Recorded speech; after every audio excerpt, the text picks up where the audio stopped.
Target app and order stuff and have it delivered at my house so it's there when I get home. We've got the ability to do that, to conduct all kinds of business online, to do medical appointments online, and a variety of other types of wireless uses for wireless devices. And as a result, we just need more and more antennas to help provide us that coverage that's strong and reliable that everybody has now come to depend on. In your packet is an aerial network map that really shows, I think, why this area has been such a challenge. So you've got the red star on the map depicts the proposed site, which is labeled Independence Proposed Tower Site. And then these sites that are identified with yellow pins on the network map are sites labeled Western Mill, which is in development over 7 miles to the west, a site labeled Pleasant Shade, which is also in development over 5 miles to the north, a site labeled West Atlantic Street over 5 miles to the east, and then a site labeled Skippers 2 over 6 miles to the southeast. So that's really the network of connecting sites. 5, 6, 7 miles away is a very big gap, and I think that's why folks are experiencing the coverage issues they are. Like the networks of other carriers, Verizon's going to look first for some tall structure that already happens to be where they need to be.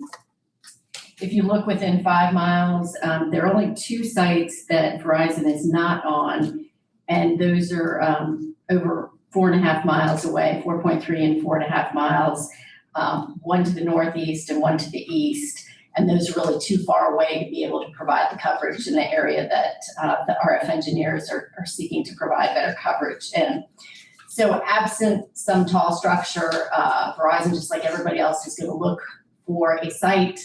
Mr. De Silva does an excellent job of finding a site that's very large, where you've got natural buffering, either trees or agricultural uses, something that helps to sort of set the infrastructure aside so that it's not going to have an impact. And I think he's done a really good job, again, with this particular site. So it'll be set back 604 feet from Dry Bread Road, over 1,023 feet from the rear property line, 83 feet from the eastern property line, and then 301 feet from the southern property line that sort of jets out before the road. There's a nice stand of mature trees and vegetation that he's been able to tuck the tower site behind, so that provide a nice natural buffer. It's always better to use trees that are there than to have to plant 3-foot, 4-foot leaflet cypresses that, will grow up over time, but having that natural vegetation is important. The tower will be accessed through a new entrance and gravel driveway off of Dry Bread Road. It will be built for a total of 4 users, so it's not just Verizon. AT&T, T-Mobile, other carriers will be able to benefit and to install their antennas on this tower. So co-location is very important. As I mentioned, the visibility of the balloon test photos, I think, really help show that there's going to be a limited impact from this proposed infrastructure. The closest off-site residential structure is only 504 feet away, and as was mentioned, the surrounding area consists primarily of agricultural forested parcels with scattered residential structures. So it's a good location for this particular type of infrastructure. As you know, telecommunications towers are very passive use. They operate 24 hours a day, 7 days a week. No employees on site. There'll be a technician that'll maybe visit once a quarter, or they'll come to the site if there are issues or concerns. It doesn't require any county services, no water, sewer, police, or waste disposal. So it really is a very low impact type of use. The tower itself will meet or exceed applicable minimum FAA, FCC, and federal government standards. As Mr. Pope mentioned, it'll be designed to collapse to the extent there is a structural failure within that 50-foot radius, completely within the fenced-in area and within the lease area. As was mentioned, the comprehensive plan recognizes really how important cellular communications are, as well as broadband for emergency services and just economic development, and frankly for residents in their normal everyday life. We've just come to rely and depend having a phone that works whenever we want to try to use it. So that's why we're here again tonight. There are 6 conditions that are applied to this application. As the staff report indicates, the applicant's special use permit complies with the requirements of the zoning ordinance, with your comprehensive plan. Staff has recommended approval with 6 conditions, and we respectfully request that you approve or recommend approval of SP-5-2026. I'm happy to answer questions. People I've already said, I'm whacking with this. Let's see you back. And I don't think we'll be back next month, but the following month. Yeah. I'll be at the board next month. Very thorough package y'all submitted. We try to every time give everyone the same thorough treatment. Thank you all for your consideration. Do we have any public comment?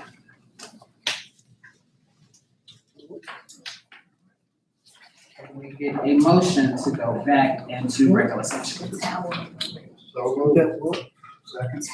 So moved and properly second that we go back into regular session regarding SP 5-2026 on and Denise Miller and Verizon Wireless. All in favor, use the voting sign of aye. Aye. Those opposed, back in regular session Seems like a win-win. every time. All right, seems we have no discussion. Can we get a motion to approve with conditions with the staff? Yeah, the 6 conditions for SP 5-2026 on and Denise Miller, Verizon Wireless. I'm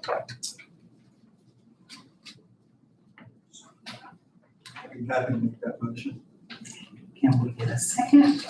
Second. Roll call? All right, Mr. William Kane, Yes. Chris Thompson, Yes. Dr. Chapman, Yes. Jeff Robinson, Yes. Mr. Keisha Hardy, Yes. Mr. Adolph Lyons. Yes. All right. It's unanimous. This This will go before the planning commission. will go before the board of supervisors at their September 4th. Date, yes. All right, next, can we get a motion to go into public hearing to hear SP 6-2026, Shiny Green Music Festival and Campground? Second? It's been moved and properly second that we go into public hearing to hear about SP 6-2026, Shiny Green Music Festival and Campground. All in favor, use the voting sign aye. Opposed, and we are now in public hearing. All right, the applicant, Mr. Shane Green, is requesting, Shane. that's okay, a special use permit to host a temporary multi-day special event consisting of an outdoor music festival and primitive overnight camping. The proposed venue is on a 140-acre tract of land identified as Greensville County Tax Map Parcel 55, Lot 6. Because the subject property and all adjacent properties are zoned A1 agricultural, mass assembly and temporary commercial camping are not permitted by right. Furthermore, the property lacks access to municipal public water and sanitary sewer infrastructure. To address the water needs, the applicant may construct a dedicated on-site private well. Sanitary sewer requirements must still rely entirely on self-contained temporary utility hauling assets or port johns, or the ones like you see at weddings that have the multi-units in one building. The staff report evaluates the request of the applicant against the Greensville County plan on requirements and surrounding land use compatibility, local business regulations, and mandatory state regulations. Like I said, the property is located exclusively within a rural area that is zoned A1 agricultural. The standard purpose of the A1 district is to promote and protect farming, forestry, and rural residential setting. Introducing a mass assembly entertainment festival into the setting creates an inherent conflict with surrounding landscape. However, because the Greensville County zoning ordinance restricts special events to a maximum of 4 days per calendar year per parcel, staff finds that the use is fundamentally temporary. The large size of the parcel, 140 acres, provides an excellent opportunity to isolate the activity. Staff has established a 100-foot structural and operational buffer along all peripheral borders. This buffer will act as a physical safety barrier, ensuring that active festival crowds, park, and camping do not spill onto adjacent working farms or disturb neighboring livestock operations.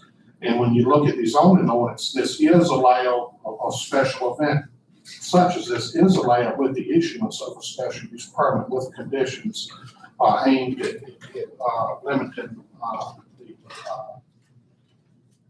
the nuisance that might be associated to surrounding properties. Because the property completely lacks municipal utility infrastructure, the applicant must establish a standalone system to protect public health. Under this application, the applicant has the option to drill and establish a new private well on the property to serve as the primary water source for the water. Because this well will supply water to a mass assembly of individuals, it cannot be treated as a standard domestic residential well. It must be designed, permitted, and regulated under the Department of Health standards as a temporary or transient non-community water system. If the well fails to meet production demands, chemical parameters, or bacteriological safety clearance prior to the event, the applicant must immediately revert to a backup long-haul water asset system. For sanitation, complete access of public sewer infrastructure requires intensive self-contained portable restroom layout paired with active daily vacuum truck pumping to prevent local groundwater or agricultural soil contamination. When we look at the highway entrance and the parking constraints, the applicant may be required to construct a permanent physical commercial entrance that meets all VDOT's geometric design, drainage, and site distance criteria. Upgrade the entryway ensures vehicles can turn off the public highway safely. Furthermore, to prevent traffic backup, all festival park and drop-off activities and vendor staging must be fully contained within the property lines. There can be no spillway over to VDOT's public right of way. When we look at noise mitigation, outdoor music festivals generate heavy bass frequencies that easily travel across flat, open agricultural acreage. To balance that, applicants entertain goals for providing nearby rural residents. Staff has codified strict noise ordinance curfew, which is found in the county ordinance, of 11 p.m. on Friday and Saturday and 10 p.m. all weeknights. Additionally, to ensure Greensville County benefits economically and maintains local tax equity, the applicant must secure a Greensville County business license, and all transient food trucks, mobile merchants, independent vendors operating within the property must also be registered with the Commonwealth of Commissioner of Revenue. Staff has recommended numerous conditions that the Planning Commission should approve this application. So being we have a large crowd, I will go through all the conditions tonight because I'm sure a lot of people here from this case. Condition number one, like I said, some of this sounds a little repetitive, but this pertains to Greensville County ordinances and business regulations. The noise ordinance compliance, again, weekends, Friday and Saturday, they play to 11, and weeknights, they're limited to 10 o'clock p.m. And setup is prohibited before 9 o'clock a.m. every morning. Again, they have to get their required business license. The event promoter, as well as any vendors, anybody else on site must have a business license. And they have to do gross receipts tax report. The applicant is required to report all gross receipts of revenue, ensure that all independent third party vendors, merchants, and mobile food operations work at that festival and registered and obtain individual temporary business license. Number two contains the Virginia statewide uniform building code. are structural stage permits. The applicant must secure building permits for any temporary stages, platform structures, grandstands, or heavy equipment piling. Engineering and specifications detailing structural wind load capacities must also be submitted for review. Temporary electrical permits. The applicant must secure separate electrical permits for all temporary power distribution systems, commercial grade generators, temporary light poles. All wire must be safely buried or covered with heavy-duty rubber cord lamps to prevent wind damage. Accessibility compliance.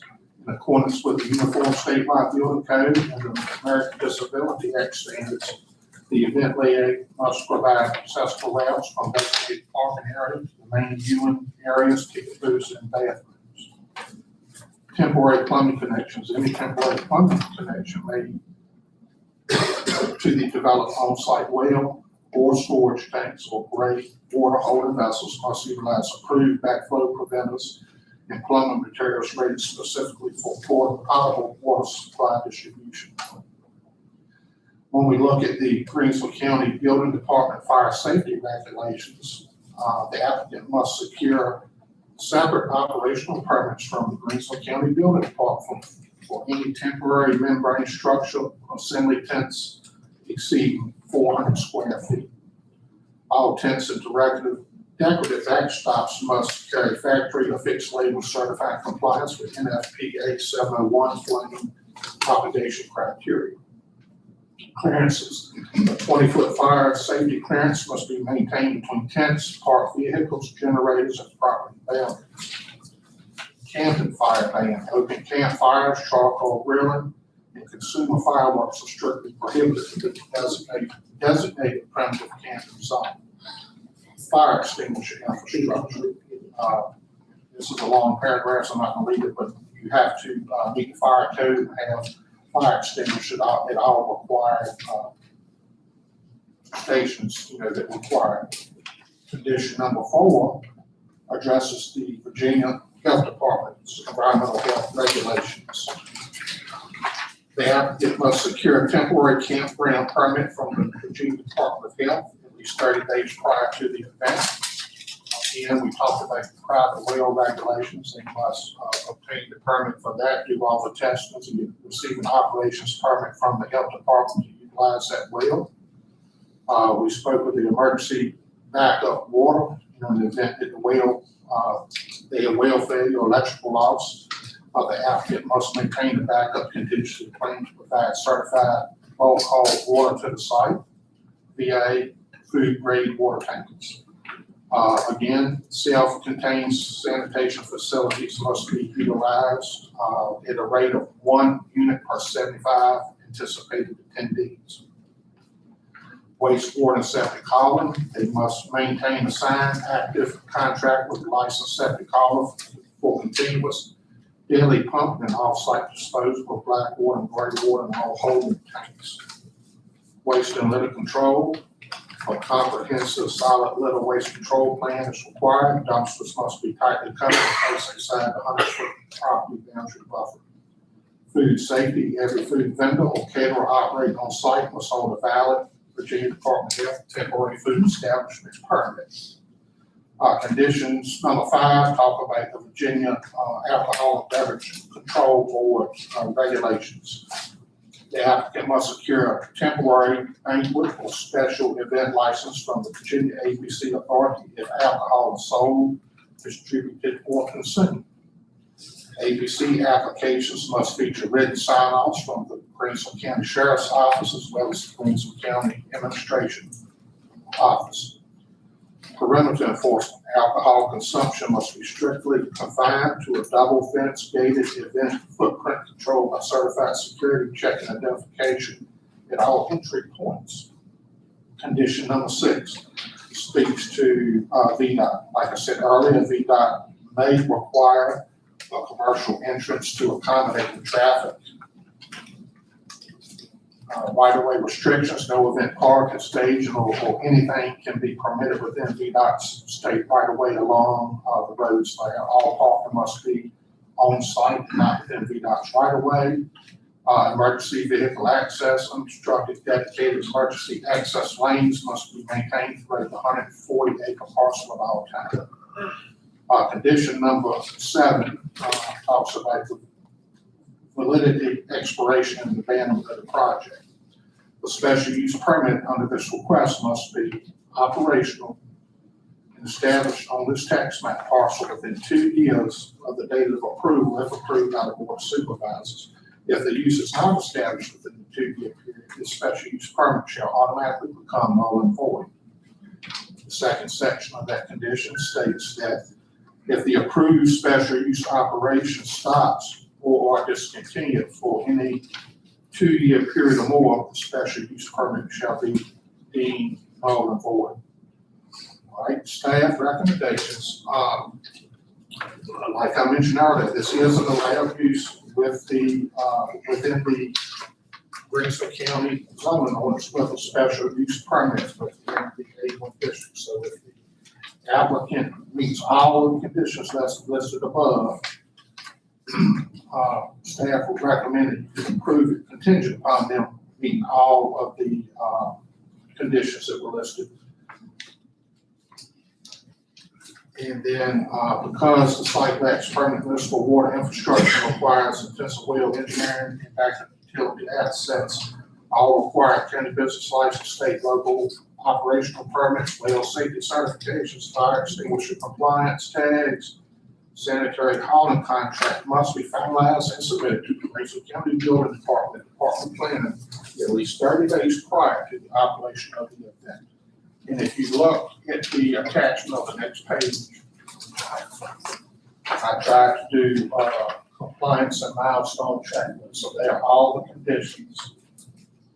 State, ABC board, county, fire department, building department, conditions. And it gives them a timeline. I'll give you an example. You know, for the health department, they have to 90 days in advance. I'll just pick another one randomly. For the ABC board, they have to apply for the special event banquet license at least 30 days prior. So this is a comprehensive list that reflects all of the local and state and federal regulations that would govern an event like this. If you have any questions, I know y'all notice a different format. My own format is very repetitive, so I'm trying to try something different. So I don't know if you like it or not. Oh, is it easy to follow? Well, I think this was more concise than the old format I used. And because of so many regulations, I tried a different format, so. So y'all have any questions or statements? And if not, the applicant, I think the applicant is here. Well, Leanne, the only question I guess I have is, so this is a permitted use or an allowed use for special use. Correct. For up to 4 days per calendar year. And can the 4 days be in succession or do they have to be separate events? Succession, or they can be 4 separate events, or they can be 2 2-day events, but it's around 4 calendar days per year.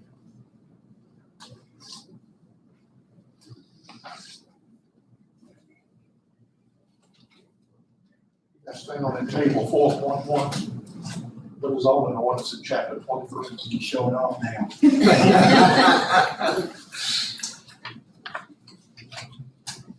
Y'all don't have any further questions. I think Mr. Shane Brenda's here, that he might want to speak pertaining to this request.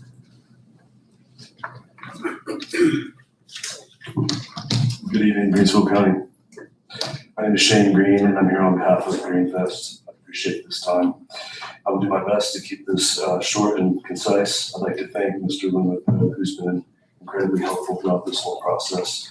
And I know he listed quite a bit of stuff, so instead I think of going through each of those lines. I just would like the commission to have 100% committed to following all laws and regulation to this festival could happen.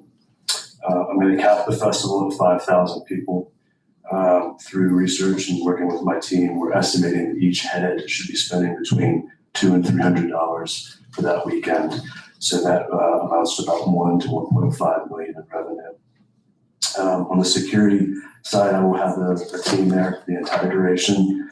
It'll be locked down. It'll be 24/7. If we need to bring in county police or anything like that extra, I'm willing to cover those charges for any extra. I will be reaching out as well to the fire department and any medical that we need to make sure that the festival is safe. To my neighbors who I'm sure I will inconvenience on that weekend, I'm looking to compensate them. So depending on who's close and who can hear the noise, I will be reaching out to everybody who's within a certain vicinity. I think it was a mile to talk to them. I'm speaking with my attorney right now about possible short-term job creation during that weekend to see if there's anything that we could add as value. I'd also like to say that I would love to open up my property throughout the year when the festival is not happening. If the county would like to have any kind of festival event, farmers market, something like that. If anybody in the county would like to use the property for like a family reunion, I'm okay with that as well. Just give me a certain amount of time heads up and how long you want to use that property for. Because it's agriculturally zoned, I would like to in the future hopefully do some sort of growing of some type of crops. I don't know if there's a food bank here, but I'm also willing to donate to the food bank of the county. I've spoken with a few local businesses around the area. I've talked to them about this and what they could, what it could potentially do for their businesses. They seem very excited about it. There's a nature food store down the street. I'm not completely familiar with the area, but I spoke with the manager. She's very excited about it. I spoke with the manager at Food Lion and somebody at the ABC store, just a couple, just to see kind of like a litmus test to see where they stand. But yeah, that's basically it. I guess when it comes to the roads, we'll deal with VDOT if we need to extend the opening. I know that I just drove over to the property this evening. It took me about 5 minutes from 95 to the property. I know that's still a little bit of a distance, but I think that's as close as I could find something that would work. Sound, noise and all that, I would obviously be following the no sound check before 9 a.m. and then the noise curfew during the weekends and weeknights are a little bit different, but we will be meeting all those requirements. There is parking and designated parking on the property and camping. Each will probably be about 20 or 25 acres. And I don't believe that the majority of the people will be leaving once they come in on a Friday night. They probably will not be leaving until Monday. You will have everything that they need between food, water, all that stuff. So I would just like to end that I am from the Commonwealth of Virginia. My family has a farm about an hour from here. I love rural life. I'm not here to change anything about this county. I'm just hoping to add something that would benefit it. So thank you. And if you have any questions, I'd be honored to answer them. I have a statement. You said you would compensate your neighbors. What would you, how would you do that? If it's legal, for example, if that weekend it was going to be a problem enough, I can write to each of them or speak with each of them and see if hey, would you like to do a vacation that weekend? I can cover that. You know what I mean? So anything to make that work, because I know it will inconvenience. I don't know how many people, but I'm sure it will inconvenience some people. I don't want to do that. So if there's any way I can help with that monetarily, if that's legal, I'll sign off on that. Okay, if you're using Friday, Saturday, and Sunday, that covers 3 days. You only have 1 night. So it would start Friday night and it would be over Sunday night. So everybody would probably be leaving Monday morning. But you can only use 3 days, 4 days. 4 days. So Friday. But to you, I guess I'm just One thinking. event per year. So what event? Just one event. Okay. Yes, sir. Sorry. What type of music? And lots of different kinds between country and rock and roll and a lot of different stuff. Will you be serving alcohol? If we meet all the regulations, I would hope so. How are you gonna advertise this? How is it being advertised? Mainly through social media. That's kind of where most festivals advertise. So for example, with the bands, all their social media tags, I would assume, we're pulling bands from all over the country. So I don't think it's going to be that big of probably part of the sell. Let me ask you this. I know the last one we did similar to this. If he has those 4 days, suppose another person with a special need to use his facility, could they do that? They would have to come in and apply for a separate special event permit, Okay. special use permit for a special event. I guess what I'm saying, since they mentioned, I wanted to come in, do a special event, he has his property, that doesn't count against his 4 days. I'm asking. No, not against his, you would have to come in and get a, it would be separate vested Okay. event with its own special use permit with all these same conditions. You start the process all over. You start the process all over. I'm looking at his 4 days, but if another person here that wants to use the facility, that count against his 4 days. Okay. I didn't be aware of that. Take it, I'm sorry. What he's saying is if I might want to use it. I might want to come in and use it. he wants. to use- Absolutely, I would, yes, sir. I use and go through the process you're doing that, it won't count against your 4 days. It won't, When you come out, okay. yes, sir. You had this type of festival before? No, ma'am, I've booked smaller, but on the scale that I think I have a pretty amazing team. Oh, and I apologize for chopping your name. That's okay, you're the first person. How is your name pronounced? Shane. Very interesting stuff. Any other questions for Mr. Do Green? you have any referrals that we could kind of check your reputation? I could send you a list if you needed those. Lynn, is that something y'all could do? So you foresee music all day? Yes, sir, it would be, Friday night would just be for a couple hours, and then Saturday and Sunday for the hours, so if you could fit in, so we don't cross over, noise ordinance and all that, so. And then Monday morning, everybody would be leaving. So as the sound check starts at 9 a.m., when would the music actually get fired up? We start at noon and then go into the evening. Any other questions for Mr. Green? Thank you. Thank you. Do we have any public comment concerning Shane Green Music Festival? Before we go into public comment, I'd like to make a couple statements, we said, we typically limit public comment to 3 minutes per person. Please address the planning commission at the crowd. Please state your name and address when you come to the podium, and we'll let you know when you have 1 minute remaining. Good evening, everybody. I'm Neil Mitchell from Skippers, Virginia. I want to know why he picked our spot. He says he's about an hour up the road, why don't he use his own lane? We're in a nice place, location. You can't believe the traffic comes through when 95 gets stopped. It's a dangerous road. State don't do nothing to it till you get on, but I'm not for it. I've been living there all my life. I just don't agree with it. I don't party. That's got nothing to do with music, but it's a bad situation coming out of that.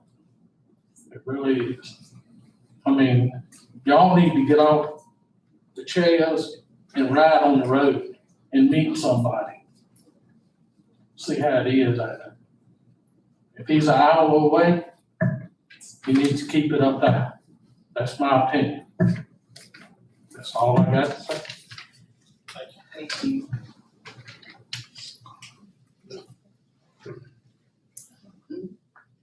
Most of you know me, my name's Troy Green. And so, yes, my driveway is right across the street from this entrance. Jeff and I have bird hunted on this land. And it's not safe for our community. We can hear 95 as it is. A concert, there's not a barrier to protect us from the noise. Let alone, I would ask you to consider, Mr. Green has great intentions. But this little plot of land, in order for it to be feasible, he would actually have to have an entrance off of 95. We'd have to have an exit too. Simply because I can't tell you the number of times I've been in the ditch, literally, because I have all-wheel drive vehicles. I have to actually straddle the ditch or get off the road because of tractor trailers. We have small S-turns. School bus one year fell in the ditch twice and laid over on its side. I've met numerous people, been run off the road. There's been severe accidents right there in these S-turns before you get to Vincent Road. The road is unsafe. The edge of the road, in many times when it rains real heavy, the rock and asphalt that's there, it drops right off to the side of that. In fact, one year not too long ago, Johnny Wright and I helped an elderly man that had gotten too close to the edge of the road because my car met him. and the front of his little Ranger truck fell off right into the ditch, and he couldn't get off because the wheel was suspended because it was just sitting on the asphalt. The road is not like the Brink Road. It's a narrow, windy road. The bridges are not concrete. They're wood. You know, they're old. They've been maintained a little bit, but they're not going to handle the traffic, nor are they going to handle the tractor and trailers that go up and down.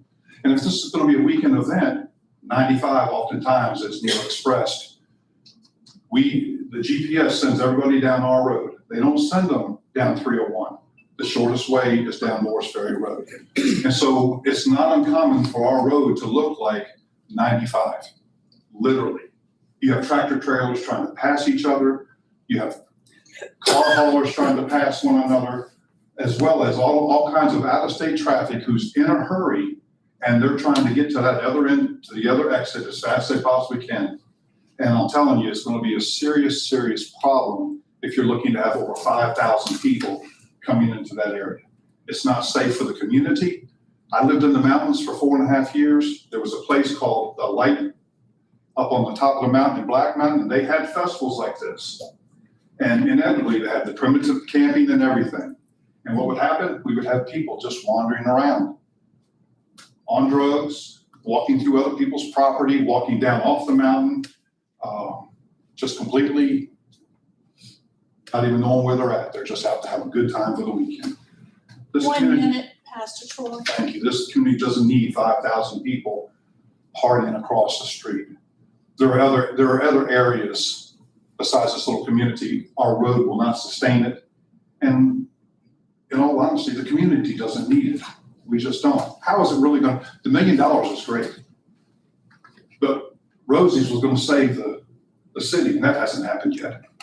So how is $1 million revenue there going to benefit our county and benefit the well-being of our county? And how's it going to benefit our kids? You know, we're all families that live right across the street there with children and grandchildren. And so if now we see with Mr. Kane, it's not going to be just one 4-day event or 3-day event. Now we know other vendors can come in behind him and lease the property as well. And if Mr. Green, which he's a businessman, why wouldn't he do that? Lease it to them. And so now we're going to have possibility of having year-round events. That's not fair to us who pay taxes in Greensville County. Our home insurance is raised because the fire department is 12 miles away. So how's it going to benefit the folks that are living there? A vacation isn't going to help me every time they have an event. And I would ask you the question, what if it was across the street from where you live? How would you feel? So consider that when you begin to consider this proposal. Thank you. Thank you.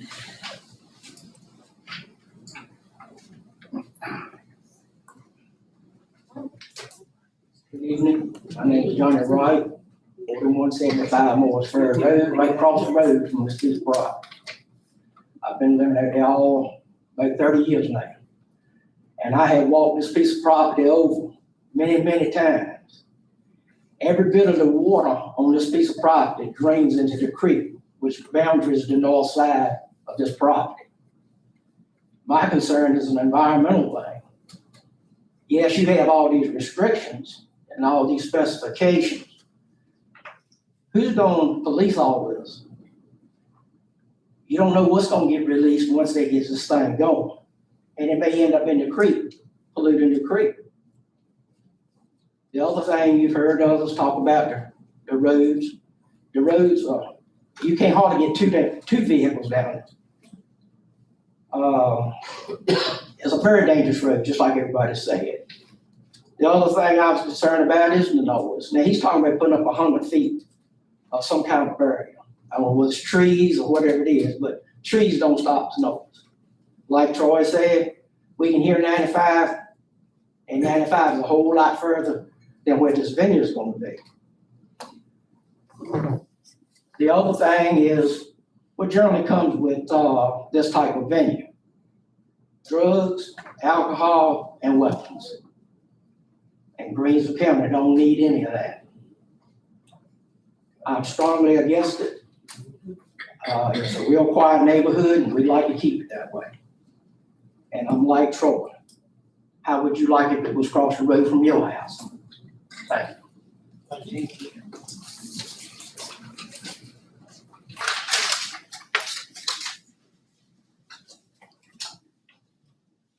Good evening. I'm Robert Griles, 4225 Morris Ferry Road, right down the street from where this Mr. Green is planning to have this event. I want to thank y'all for the opportunity to speak with y'all this evening. And I got some concerns. I just echo everything that Mr. Mitchell, Mr. Green, and Mr. Wright has said, and I confirm that. But the trash, I think 5,000 people trash, that's a lot. A few days. The noise, yeah, we hear noise from 95. Look, they got the NC car in Gettysburg. I hear them racing motorcycles 5 miles away at night. So, I mean, the noise is just going to be definitely an issue. Mr. Wright spoke about the pollution and just the waterway and the runoff that's going to come from that. And I know that y'all have addressed that with some of the stipulations for the permit. There's a transmission line that runs through the property, very large transmission line that runs through that property. That should be a concern. But like they have said about the traffic, you can barely meet 2 cars on the road there now. Somebody's got to get off. And the ditches are very deep. And when 95 has a problem either direction, it sends it that direction down Morris Ferry Road. It's hard for us to even get out of the driveway sometimes. And so the traffic is definitely an issue right now without this even being had. Troy has, Neil has, I pull people out of the ditch that just are not used to these roads. These roads get wet, they are very slick. There are a lot of accidents on these roads.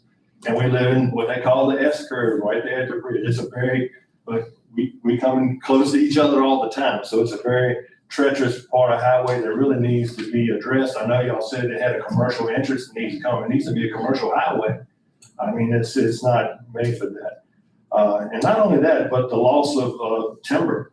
My wife and I have been, we started dating in 1994. They cut this tract of timber the year we started dating. They're cutting it again today. 1 minute, Mr. Cross. Okay, so that's a loss of revenue that's there. Just that I've seen twice in 30 years. And not only that, that the wildlife and everyone around our neighbors can tell that the wildlife is being affected just from that. I've enjoyed living in the green of Greensville County.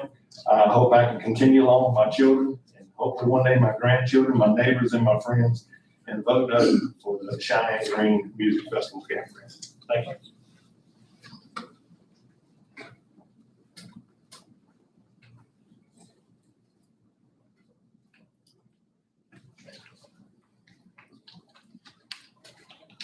Hi, my name is Tyler Flood, and I live at 4078 Morris Ferry Road.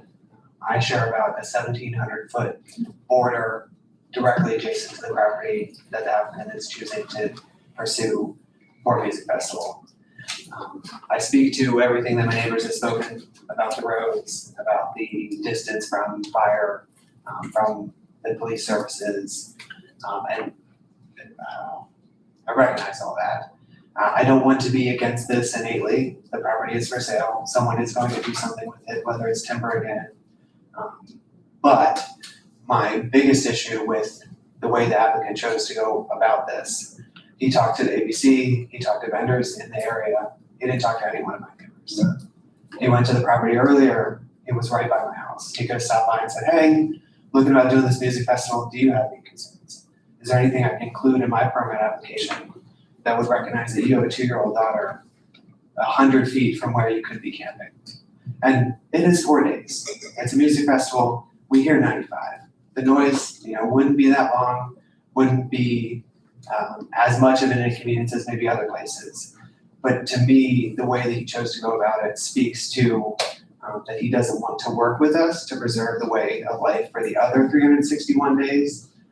And then the risk that his music festival is 4 days, then someone else's music festival is 4 days, and all of a sudden it's this venue where it's not 4 days, it's 16, it's 20, it's 24, combined with the roads, combined with all the other issues. So I think it could have gone about in a different way, and that speaks to that he's not from here, and I'm not from here. I moved here 3 years ago, but we moved here on purpose for the type of life that this area provides.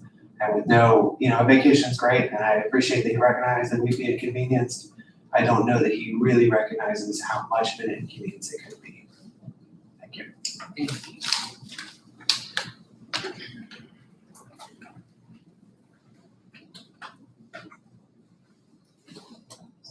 Anyone else?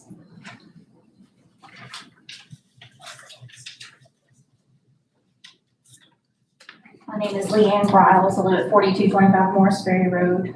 One of the families very close to there. I grew up on this road my entire life. We've raised our children there. Hopefully we'll have grandchildren one day too. I understand wanting to do something like this, thinking it's a good thing, you know, but most of that money is gonna go in Mr. Green's pocket, not the county's, not the neighbors. If he thinks approximately off the top of my head, 25 to 30 families that would be within a mile radius of that are all gonna leave their home for that weekend and just leave it open to 5,000 people being around, yeah, that's not gonna happen. Nice offer, nice thought, but no. And I think there is a reason that he's not doing it at his family's farm and coming here instead, probably because they would also be opposed to it. I also have the concerns of the roads, the bridge that gets over there over the creek. It's really a single bridge. You can't really pass two cars unless you're both squeezing and praying at the same time. That's an issue. Anything changed or has it been about the funeral? Also, Has it changed it? the water concerns, It's the still- wildlife still- concerns, all of that. So please consider that and think about it all before you vote on this. Thank you. Thank you.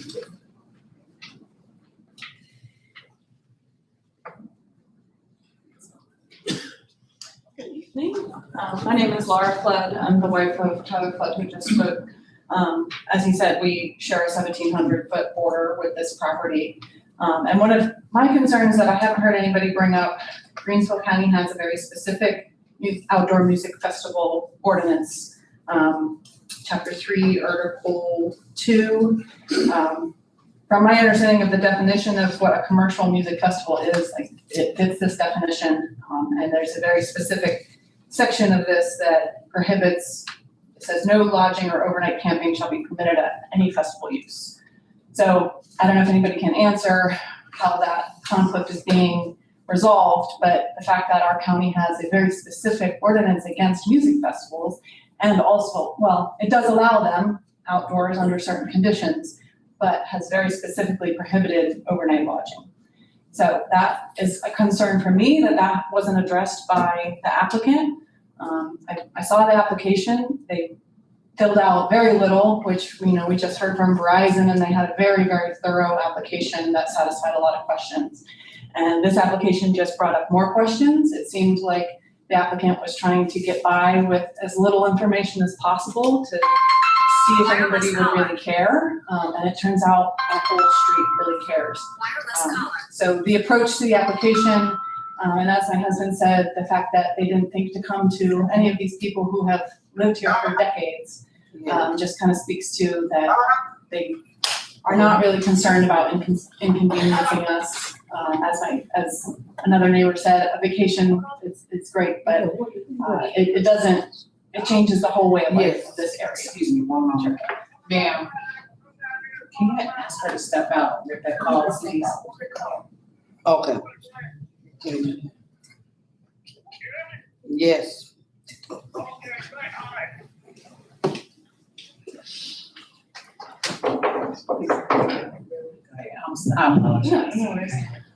I think there's great opportunity in Greensville County for a business to come in. We're definitely not anti-business.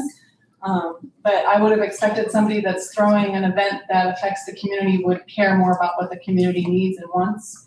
And the lack of interest in what, if you would have asked me, do you want a vacation or a big check? I don't really want either. So the fact that he thinks he can just pay us off for the inconvenience is kind of inconsiderate to the fact that, a 2-year-old, have another one on the way, and this is where we're raising our family. And if we had a choice in this, we would say no. Do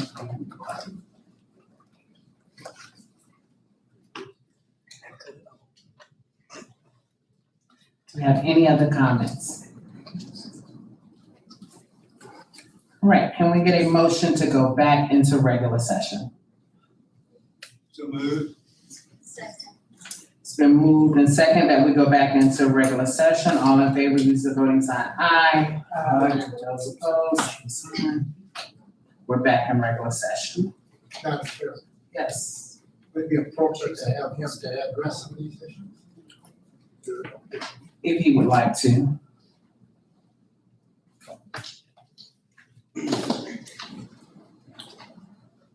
I tried to remember everything that was just said. I understand me coming in as an outsider to this county, it's gonna ruffle feathers. To the point that I didn't go around and talk to them.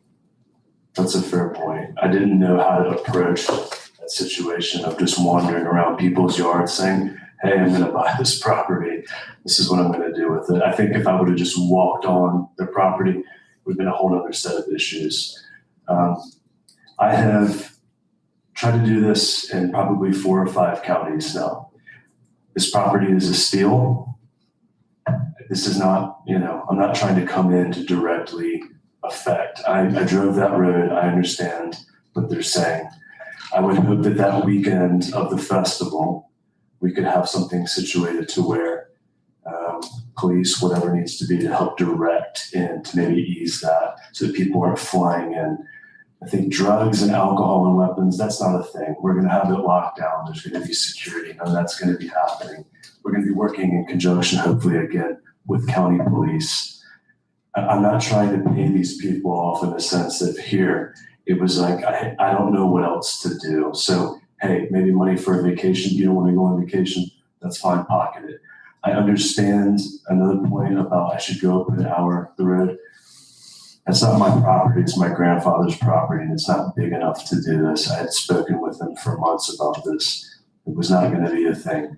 So again, I'm trying to, on one side, meet all the criteria to be able to do this. Maybe should have approached the county and the residents of the property. But again, as an outsider coming in, I don't think it would have changed their mind the way that I would have approached it. I want to help facilitate, again, it's one weekend.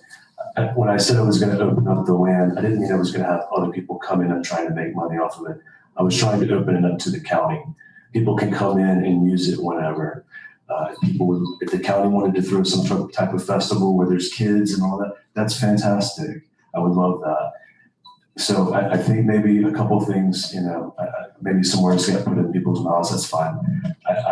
I'm again, this is a county where Mr. Lilliput has worked with me from the start, and I was just trying to make this happen. So I didn't mean to step on any people's toes. I understand I'm not going to make everybody happy, but again, I will be following, if this passes, I will be following all laws and regulations, and I'm trying to condense as much damage done to the county as possible, bring as much benefit as possible. So if there's any more questions from you guys. I'd like to ask you this. Yes, sir. Every time we have come before us, I raise concerns is that particular road and that bridge. So how would you actually deal with the traffic? Because it's almost like one car can only go across the bridge at one time. Every time, I know we've had that over and over since I've been saying it with DDOT, trying to do something about that for the safety of the people who live on that road. So how would you take care of that? Okay, I'm trying to understand if it's such a dangerous road and why so many people would live down that road. That's the one thing I'm trying to understand. But on top of that, if I could work with VDOT in a sense to, hey, that weekend happens on a Friday night, we set it up to where it's closed down. We slow everything down within that street just for that weekend. And I'm willing to cover the cost of whatever needs to be done to make that happen. If it's not feasible, then I guess it's not feasible. I was born and raised in Greensville County. Yes, sir. As a kid growing up, every road in Greensville County, when you met somebody, you had to get in the ditch because one road for one person. And every bridge, you had to wait for somebody to go across until the bridge came across. Yes, sir. So I'm very up there. So if you ask why somebody live under those conditions, I was born and raised in most all my life anyway, as far as that's concerned. But I asked you that question because that's their concern. I don't know how you take care of that. If with the traffic coming, I think they're concerned with the traffic coming in and out and the narrow road, and if you bringing in 5,000 folks, I guess that would be concerned. How would you do that? I don't know, you maybe have police out there directing traffic.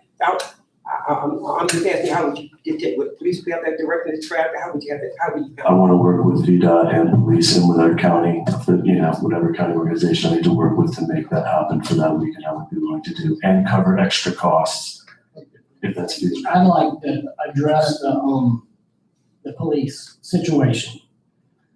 The employee that I work for, Jacksonville Behavioral Health, employs 154 people in this community.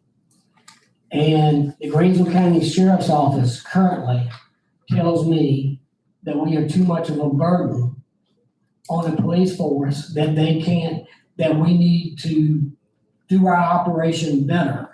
So you're sitting here saying you're gonna get the county police to help. Have you talked to our sheriff about this? Sir, I was waiting for after tonight, but I'm trying to say that I would cover the extra cost, would find a way to incentivize them to come out there. Well, they tell me it's a manpower issue because my CEO and our sheriff have met over and over again, and they tell us they're understaffed, and we who have been here since 1855, serving the youth of Virginia, have trouble because they are overworked and understaffed. So I was just curious if you had talked to Timmy about it. No, sir. That's all. Does any of the commissioners have questions for Mr. Green? Thank you, Mr. Green. All right, I'm prepared to make a motion. Oh, we're already in. We are already in regular session. No, I think we need to have some discussions. Dan, can you address the thing that the floods mentioned about the definition of music festival in the zoning ordinance? When you look at the definition of special event, music festivals also falls under that. And I'd have to go back, I didn't bring the code book. But being that you have other components like overnight camp, and that's why you have to have special use permit. So you can have conditions to combat that. When we looked at and approved George Turner's project, which actually is right across from parcel that I own, it's on Scotland Drive. Yeah, so Scotland Drive. We approved that, and it was directly across from a piece of property that I own. I see some differentiation in this and the fact that there were no overnight camping in that situation. I heard that mentioned earlier that we had just recently approved that one. Specified it was not going to be any overnight. That's correct. So that, these two applications are a little bit different in the fact that you're talking overnight camping and 5,000 people, where George Turner was not, nearly that type of operation. Yeah, maybe a couple hundred. And I see the reservations that people have about that many people camping overnight around their homes, and I would say I'd agree with you. I wouldn't be taking a vacation. I'd be staying around my house. But that's just, I just want to bring that up, that these applications, though similar, are different.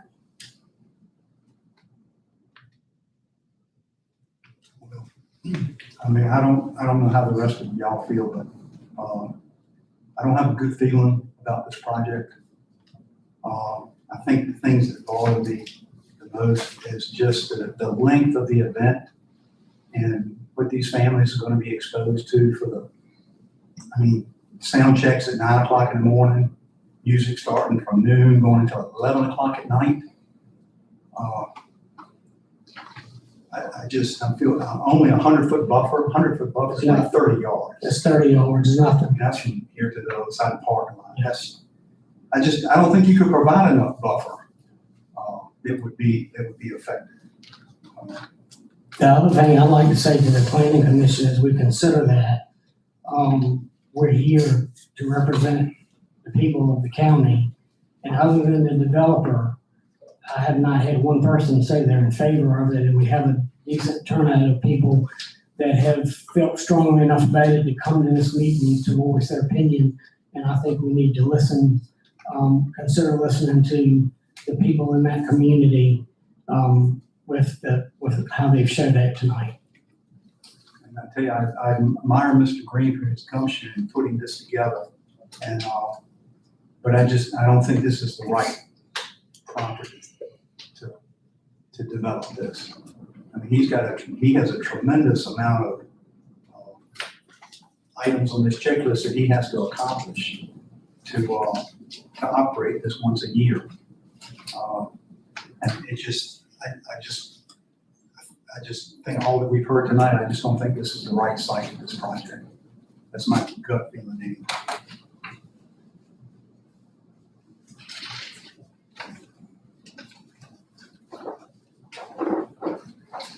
Any other comments or concerns? I don't think the economics can be quite as good as we think as presented. But my real problem is that lack of communities.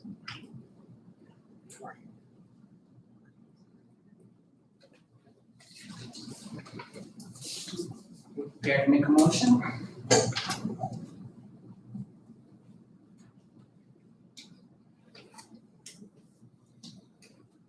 We should make a motion to vote. We're gonna approve it to go to the Board of Supervisors or not. We don't have to make a motion. And we do have to put in 5 minutes if we don't make a motion to die in time for that. It's gotta be 5 minutes. Or even someone has to make a motion. Still goes to the board. With that recommendation. What's that, Lynn? What y'all do tonight, if you vote to approve, you vote to deny, it's just a recommendation, goes to the board. They have final say so. They have final say so. And it will be, what's it, Tuesday, September 8th, 6 o'clock. Well, I'll entertain the motion. I make a motion that we, deny this project. I second that. It's been moved and properly second that we deny SP 6 2026 Shane Green Music Festival and Campground. We got a roll call vote. Oh, now, make sure we know what we're voting for now. So we're voting yes. There's been a motion to deny To deny. the applicant's application for special use permit. If you are in favor of the motion to deny, you vote yes. If you're not in favor of the motion to deny, you vote no. Everybody understand? That's confusion. on that. Yeah. All right, roll call vote, Mr. William Kane. I'm gonna say yes. Yes, you're in favor of denying the application. Mr. Chris Thompson, Yes. Dr. Adrian Chapman, Yes. Jeff Robinson, Yes. Ms. Keisha Hardy, Yes. and Dr. Adolph Flowers. Yes. So on there's a vote of 6-0 to recommend to the Board of Supervisors to deny the applicant's request. Correct. All right. Next item. Can we get a motion to go into public hearing to hear ZMA 1-2026 Pair 4 Incorporated, Ronell Pearson. So moved. It's been moved and properly second that we go into public hearing to hear ZMA 1-2026 Pier 4 LLC. All right.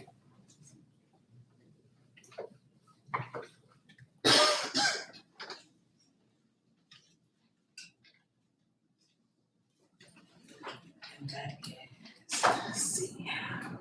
All right, the applicant is Mr. Ronell Pearson. He is present tonight as well as currently on all of the property. So the applicant is requested a zoning map amendment to rezone the existing 23.14 acre parcel of land from R1B residential to A1 agricultural. The applicant's stated long-term intent is to establish the A1 district to support a future commercial funeral home facility. Tonight, we're just approving the rezoning. This has nothing to do with approving the future funeral home. That might come back to us in the process. So this is just a straight map amendment. So if we look at the property fronts Bellfield Road, off of Allen or Slater's Lake Road. In Greensville County, it's 23.14 acres. It's on R1B residential. The proposed zone is A1 agricultural. If we look at the surrounding properties, to the north of the property, we have some R1B substantial residential. There's a little strip up Slater's Lake Road. To the south of the property is mostly agricultural land. To the east of the property, again, kind of towards Slater's Lake, it's R1B, which is kind of a suburban residential density. And west of the property is A1 agricultural and low density types. Public water and municipal sewer force mains run parallel to the property along Bellfield Road. When you look at the comprehensive plan, you find it speaks of preservation of rural and agricultural character. Like I said, right now the property is on R1B, so somebody can come into that property, and it has public water and sewer on 24 acres, and put up 12,000 square foot lots, and have some medium density housing, a whole lot of houses on 24 acres. They want to rezone it to A1 agricultural, and the primary goal of the 2024 comp plan for agricultural properties is preservation of the county's rural identity and protection of large and continuous agricultural plots. Shifting the 23 acres from residential to A1 eliminates this potential for high density residential development on this tract. The downsizing preserves the open space along the Bellfield Road rural corridor. So can somebody please open that door? Ask the main notification. Let me know what's The comprehensive plan's infrastructure chapter dictates that transitional growth should occur where public utility systems are already built, preventing costly municipal expansions. Because public water and sewer are immediately available along Bellfield Road, this parcel is uniquely positioned to handle future development or institutional use to take place in infrastructure or environmental strain on the county. When the comp plan speaks of the transportation and corridor management, the plan seeks to protect primary county roadways from severe traffic degradation, while an R1B residential subdivision would introduce a higher volume daily peak hour commuter traffic onto Bellfield Road. The A1 designation, even with a funeral home built, would be a lot lower intensity, low density traffic footprint. If you look at the impact and future approval process, because it's ever. I've done it before in many a board meeting, so. Bobby, do you do that at church too to get attention? Good idea. I've done it a bunch. All right, we found my place. All right, because this application is a straightforward rezoning without a binding site plan, the planning commission must evaluate the full spectrum of by right uses allowed in the A1 district. So the A1 district allows for low intensity agricultural, forestal, and limited residential use. The 23 acre parcel size provides ample physical space to accommodate required setbacks from surrounding R1B zone properties. Again, a subsequent special use permit will be required if the applicant wishes to construct a funeral home, because that's not a use that's allowed by right. They have to come through the special use permit process. We would also have to do a future engineering review, complete civil engineering blueprints, including VDOT commercial entrance designs, stormwater and erosion and sediment control plans, possibly a lift station if they can't make the sewer, by gravity. will be strictly required and evaluated during the future of special use building permit and building permit phase. Staff finds that the size of the parcel is direct frontage on Bellfield Road and the availability of public water and sewer utilities makes it an appropriate candidate for this district. The map amendment reduces suburban sprawl, protects the rural corridor, and matches the county's infrastructure capabilities.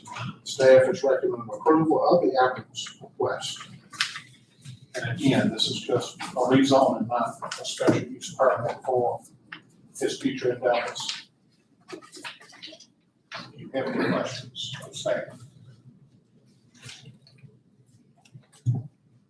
No. Thank you. Good report, man.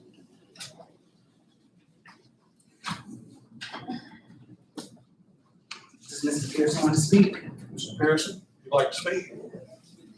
No problem.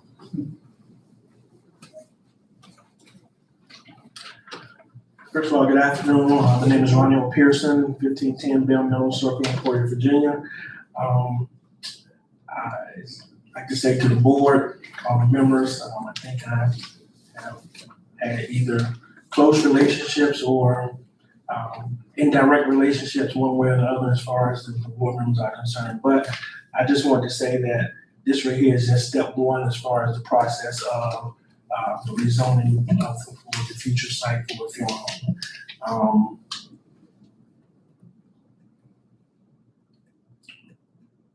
This was a project the way it started years and years ago that my father and I was no longer with me. But one thing that I did want to do is make sure that I did carry that out. I think all of you are aware that the corner lot that we have now seen that when we pass by, which is sheets, that's going to be erected. That's what the property that we had originally designated as far as that was the funeral home was concerned. When the opportunity came to my father, him and I, we butted heads, but of course he won. And from that perspective there is that we sold the property, mainly because of the simple fact that, it from the economic impact for the county, that would be an enormous plus as far as the county was concerned. So he did convince me to look at the bigger, broader picture as far as that's concerned. And as normally the younger we are, sometimes we are a little stubborn, but my thing is that from that perspective, I did adhere to it. This right here, as Mr. Pope said, is just the rezoning. We're not going to do anything that's going to, negatively impact the area. We want to make sure that where we are now, we just want to make sure that we saw this as an opportunity where we can expand our facilities and provide within the coordinates to our customers. That's the main thing that, our primary concern as far as that's concerned. With your approval, this right here will be the first step into going forward with that. So I ask if any of y'all have any questions, I'll be more than willing to answer them at this time. Ronell, have you got another generation coming along behind you? Well, I have one son that's 29, Mr. Robinson. Right now, he's in the law field. This is his third year at UVA law school. So he's getting ready to graduate law school from UVA. Congratulations. Thank you. Yeah. So hopefully, if I have any legal matters, he's laying the foundation first. I can maybe get a discount as far as but yeah, I just have one son. My sister, she has a son as well. My nephew, this is his third year at Jacksonville University in Florida. So he is also, backup son was a Navy grad from Naval Academy. My nephew, he's also in the Naval program at Jacksonville. So, one of those things is that my father, always wanted to pretty much leave a legacy, and the opportunity, as far as that's concerned, that is there for them from that perspective. So yes, hopefully they will later on, but you know, right now, they have different ambitions right now. Any other questions? Thank Any public comment? This is not a public comment, but I got a letter. My mother-in-law, they sent a letter to my mother-in-law about this. And I live there. My mother-in-law been dead for 20 years. I don't know why they still sending stuff to her for 20 years. I think that's the next thing on the agenda. Huh? That's the next thing on the agenda. What is it? About the funeral home? Yes, oh, you talking about the funeral home? Yes, ma'am. Oh. But that's what I think it is. That's what this, but I'm just saying what is worded up here. They say on the corner of Belfield Road and Slater Lake Road. That's where I live. So I don't know, I want to know where the funeral home will be at. And you know, that's the thing, that's what I want to know. That's why I live. I want to know if they're going to push me out or what. Because I live by myself, my husband dead, and he died 3 months ago.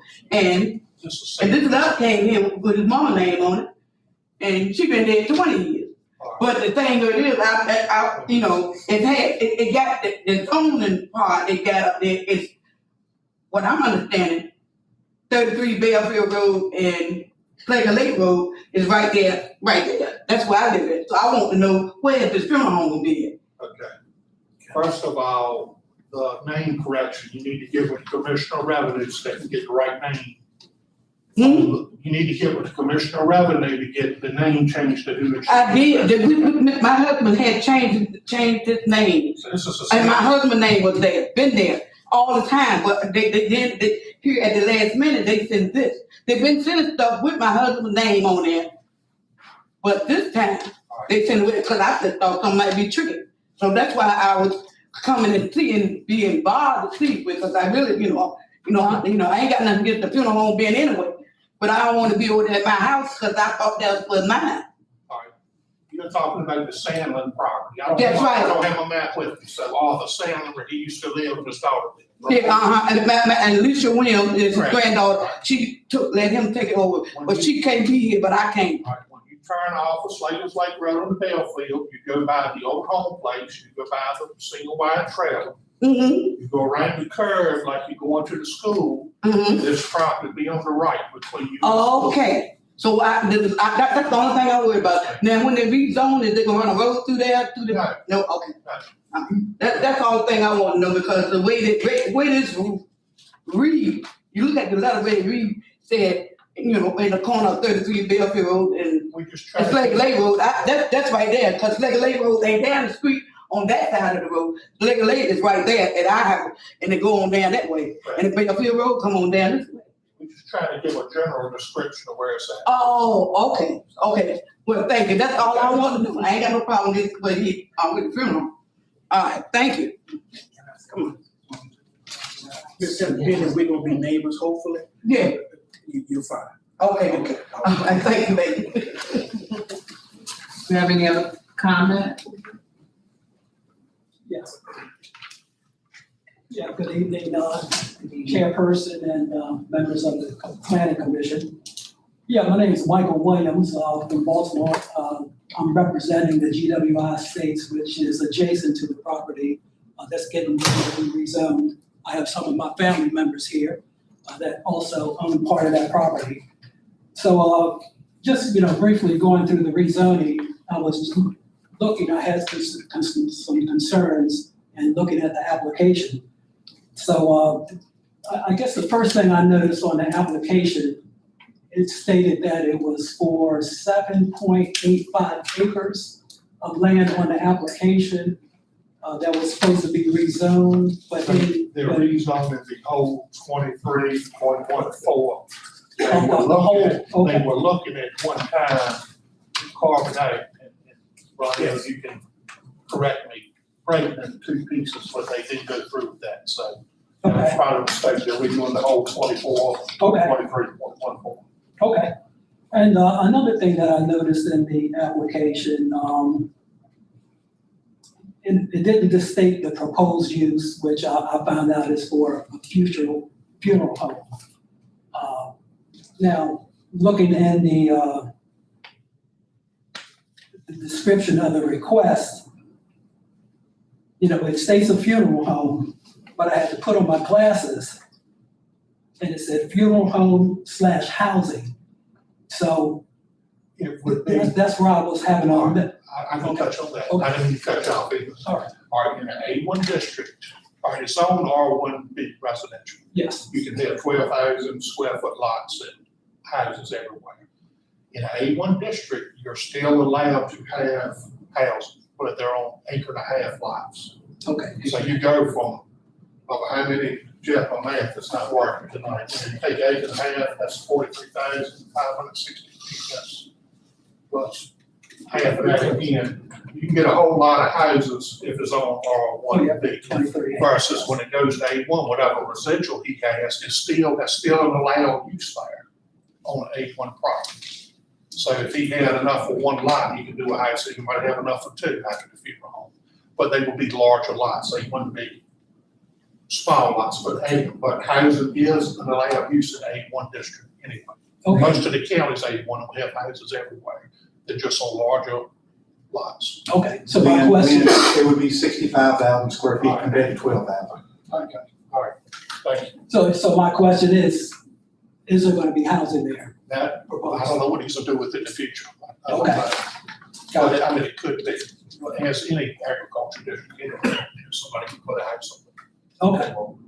Yeah, and a lot of my other questions I had was, about the layout of the lot, but you addressed that this is just the rezoning. Correct. He will have to come back for the funeral home and go through this whole process for site plans, the whole 9 yards. Okay. And you will get notified again, just like you did for this meeting. Okay, notified again, okay.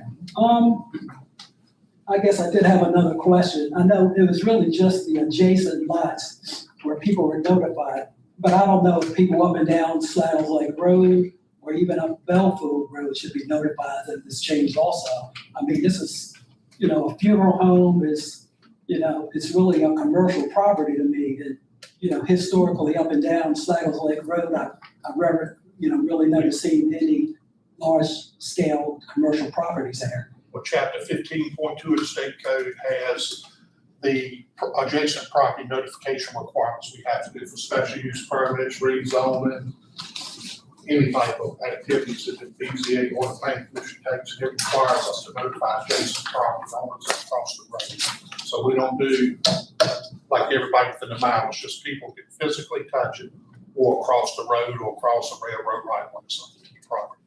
But it's also locally advertised, so everybody can see it. Okay. On our website, in the newspaper. And I know one of your justifications for rezoning is a residential has high density traffic, reducing it to agricultural would have a low density. Everyday traffic. Yes. Of course, when they have a funeral, which I hope they don't have a lot, you would have more of that one day, but it's not continuous all day like it would be in the residential setting. Yes, my concern with the justification that, so if a funeral home is put there, now you're going to increase the traffic volume with, processions, especially with a large parking lot, you're going to have a lot bigger volume of traffic coming in through there. Yeah, So that justification for low density, I don't know. Would it be, would it be changed once he puts in his permits for the building? The short term, no. Regulations will be the same when he puts in the permit for the building, but the short term, you would have more traffic count in the short duration when he's having the funeral. Versus if you have 15 to 20 houses where you got people coming all the time. I see what you're saying, it's kind of. Yeah. I see. Right, yeah, you're not justified on, right, it's you're not justified on the funeral home, but just down to agriculture. Okay, drove in here from Baltimore, Maryland, representing the family here. I missed it last. I think I talked to several of the family. And just the last thing I have to say, I'm not against economic development in the area. I just wanted to, to understand everything and get all the information. This family's right across the street between Belfield Road and 95, that strip that comes. Yeah, we have about 7 or 8 lots, even a cemetery that, correct. that comes all the way up. family has had the land for over 100 years, the Robinson family land up and down Slackle Lake Road, so. Thank you. What's the same as your father? What is your father? No, my father was Howard Williams, but GWI Robinson was my great-grandfather. Yeah, Miss Mamie Robinson was my aunt. Ella Simon Williams, yeah, been through Emporia for a long time. The reason I asked for Oscar, because that's, a week before he passed away, I spent about an hour, we just was talking, and the next thing I know, I got a call, I said, I can't believe, we just talking a week ago. Right. And next thing I know, Okay. All right, well, thank you for hearing me. Thank you. We have any other comments?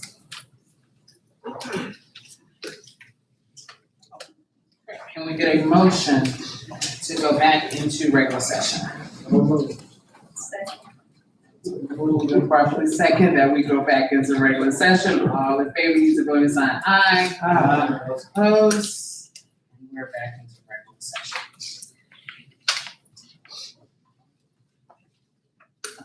Any questions, concerns, comments? Motion? Second now, okay. Good move. Make a motion, I'm sorry. Dr. Flowers. Make sure I got mine.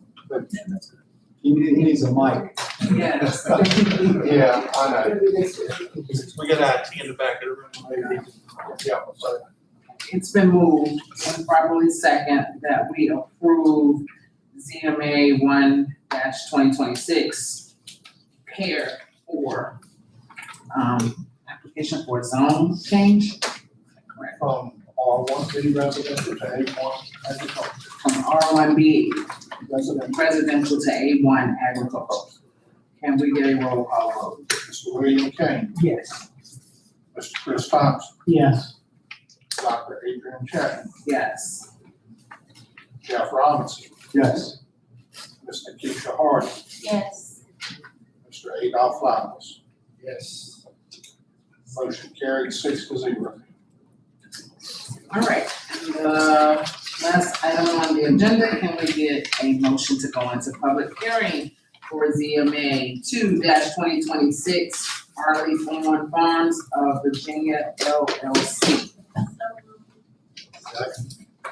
Moved and properly second that we go into public hearing to hear ZMA 2-2026 Harley Thorn Farms of Virginia LLC.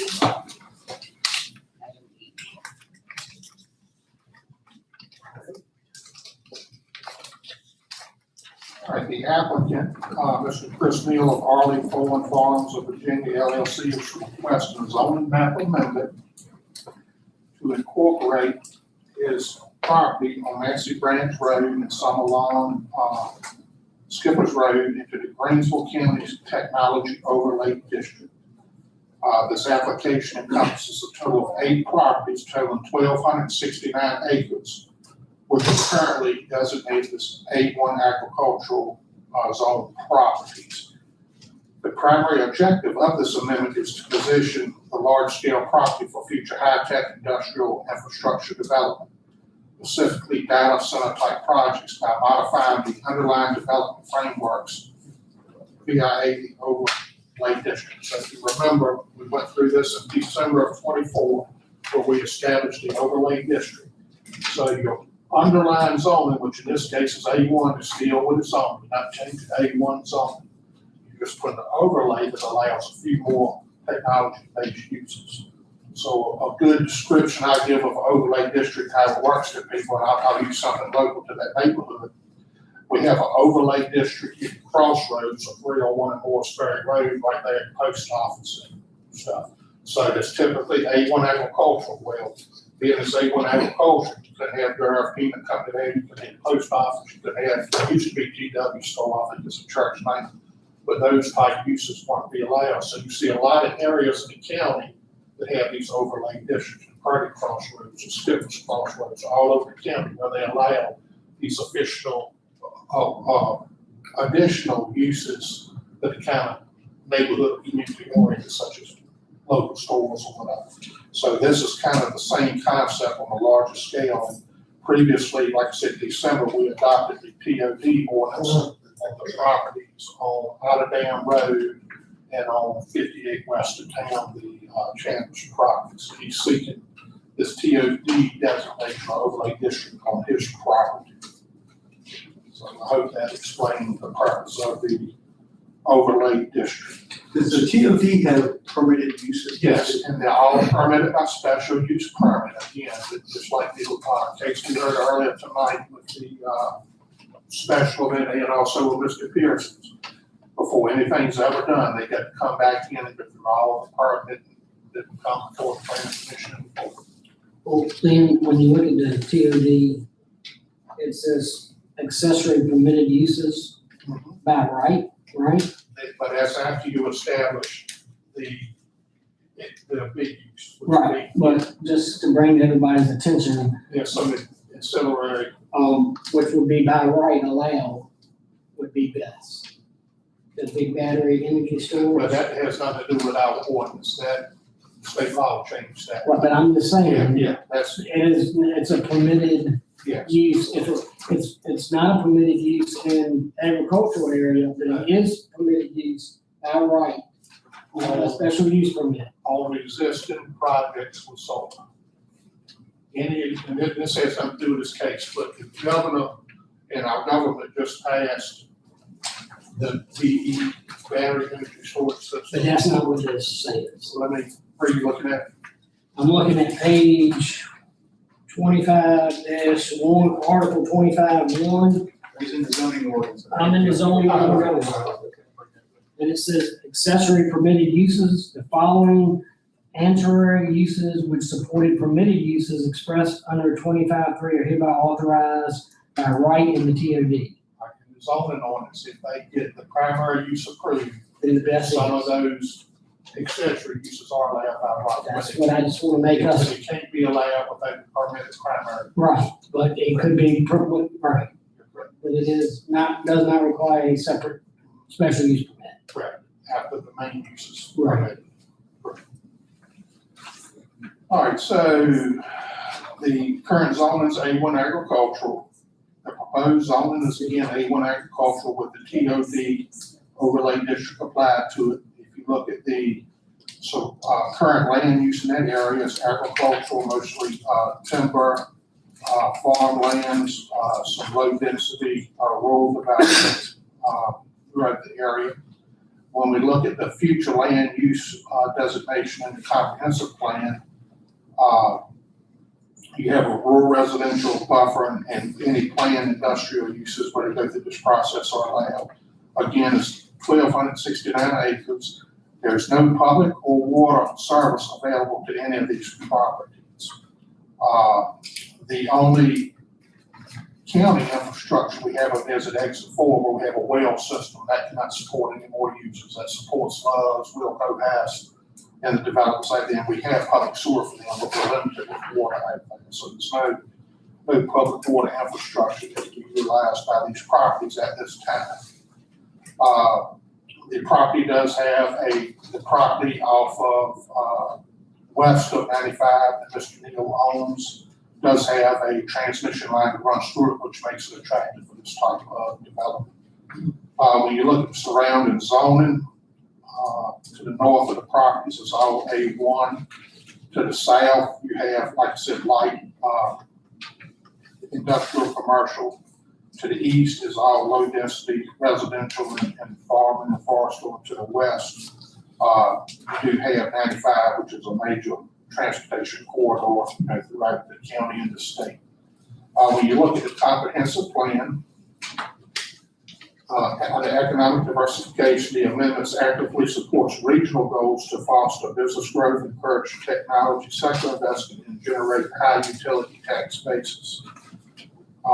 Again, and I'll repeat myself, when you look at infrastructure proximity, the site does not have any immediate water and sewer, but it does have a high capacity electrical power line that passes by the property.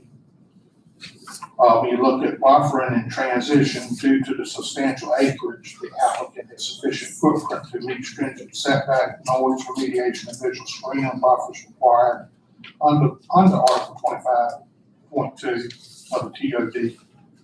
And then when we get to, let's see, principal considerations and conditional requirements, because this request is limited to a map amendment, detailed site impacts will strictly be scrutinized at the SUP stage through mandatory technical reviews.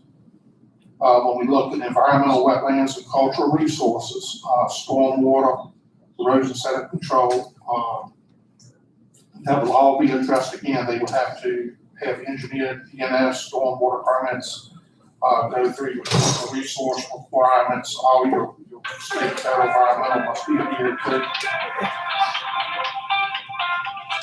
Again, there's no public and water, sewer availability or any infrastructure serving subject properties. Transportation, again, I said, is close to 95. And again,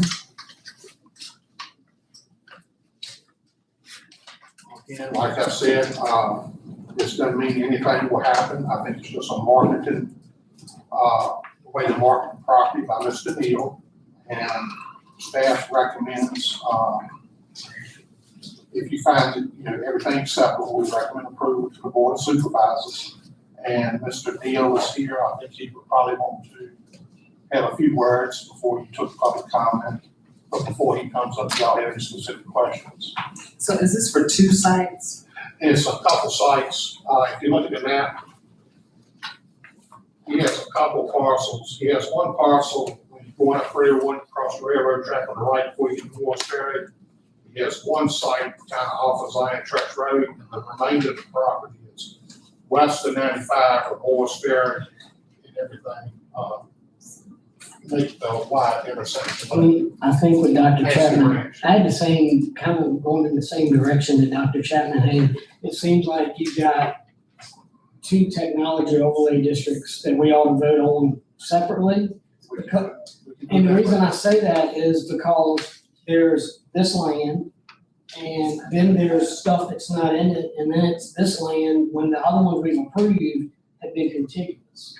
So it would seem like to me, if it's gonna be an overlay district, it wouldn't be, it wouldn't be from site to site, that you would have 2 separate. And you could definitely approach. I mean, we were talking about that earlier. And this is, and I don't know if Mr. Neal will agree, this is my personal opinion, that the 2 standalone sites, without having the public infrastructure, without having the power line adjacent to it, I don't think would be that attractive, whereas the property west of 95 would, because you do have the close proximity of the 230 kV line passing through. I just noticed that being different. To be applied to have an island land. All right, yeah. Okay. Mr. Neal?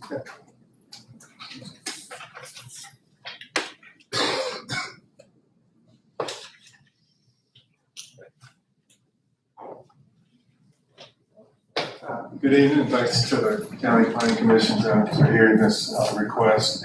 My name is Chris Neal, and I address 301 East Dogwood Trail, Littleton, North Carolina. This is actually in a family trust, and I'm just representing the family in this, just for planning purposes. We did that. I think, speaking to the data centers, I'm in construction. We do steel fabrication, so we are involved in some of these projects, and so I've gotten to know the industry pretty well. And to speak about data centers briefly, I think there's a lot of misinformation. You hear a lot about it of, not in my backyard, those kinds of things. But from a county perspective, and I'm on the economic planning board down in Halifax County, it's very attractive, and you've seen how some of the benefits are for neighboring counties, from a revenue standpoint for the county, to help with the infrastructure the county needs, and so there's a lot of benefit there without some of the things that you hear about are noise, which we've got. As I did the application, we did a broad area to where the planning commission can consider setbacks for. Noise wouldn't be an issue for any residents or neighbors. And then there's the issue of power, which is there's a good power supply, in the area. And these data centers are more and more. I think historically there's been some complaints about local power rates increasing. And so in the future, what you're seeing is that actually these data centers are working toward reducing power costs to the communities in the future. So that's and the same thing with water usage. The newer facilities are closed systems, and they don't use. Once you charge the system, they don't have continuous use of water or very minimal use. So I think you hear a lot of different stories about what's out there. And I'm not trying to promote, I'm not a representative of data centers. I just think that from a marketing standpoint for the county, these two locations are something that we wanted to just consider for future development. It'd be good for the county, and it'd give our family a chance to have some revenue to plan for the future. So let's see. Yeah, so we are involved in a few data center projects, and so I got to know a little bit about these, and they seem to be attractive and desirable for most counties. So, any questions? Yeah, sure. Yeah. I know we talk about the water, and if I'm understanding correctly, the water gets recycled. In the newer ones, yes. In the newer ones, yes. Right, and I think most people, when they talk about water, they act like you're using hundreds of thousands. Each day it's different water, but that water is constantly in this cycle. Am I right?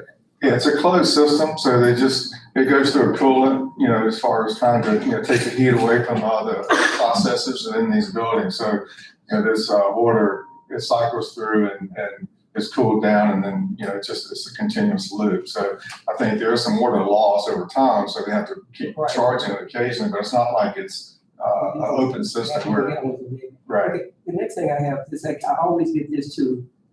I'm gonna visit one, I haven't did it yet. The noise and the smell. So everybody's always concerned about the noise and the smell from the data center. I've been in these, and I'm not sure what that's. I've never smelled anything. I'm not the best smeller, but never noticed the smell. So I can't. I guess since COVID, I can't smell much, but I think the noise too, with the amount of acres that the planning commission could use to plan about keeping setbacks and distances from anything. I mean, even when you're in these places, there's no noise. I know I'm not an expert on that. I'm aware of after construction, of course, once it's operational, is similar to the power plant we have here in the one on Brunswick. It's just the cooling systems, which we talk about in water, they have fans, and when you have your fence up. I rent and hum all the land around the one up here in Portland. You just hear hum from the fans. It's not a loud hum. It's just. My last question would be this, and I get this radiation. I'm thinking, since everything is inside that building, there's no way for the radiation to get outside and get into the room. I know. I can't speak to that. I just don't know. Yeah, I've not heard of that. Another concern I always get, the health hazard stuff the other side. But I'm thinking everything is on the inside. It's not like something that actually get out the building on the outside. Yeah, all the processors are inside the building. They do have some generators that for backup power that are outside the buildings. But they don't produce radiation. No, they're just like an average diesel generator or gas diesel. There's talk in the future of small nuclear reactors powering these facilities.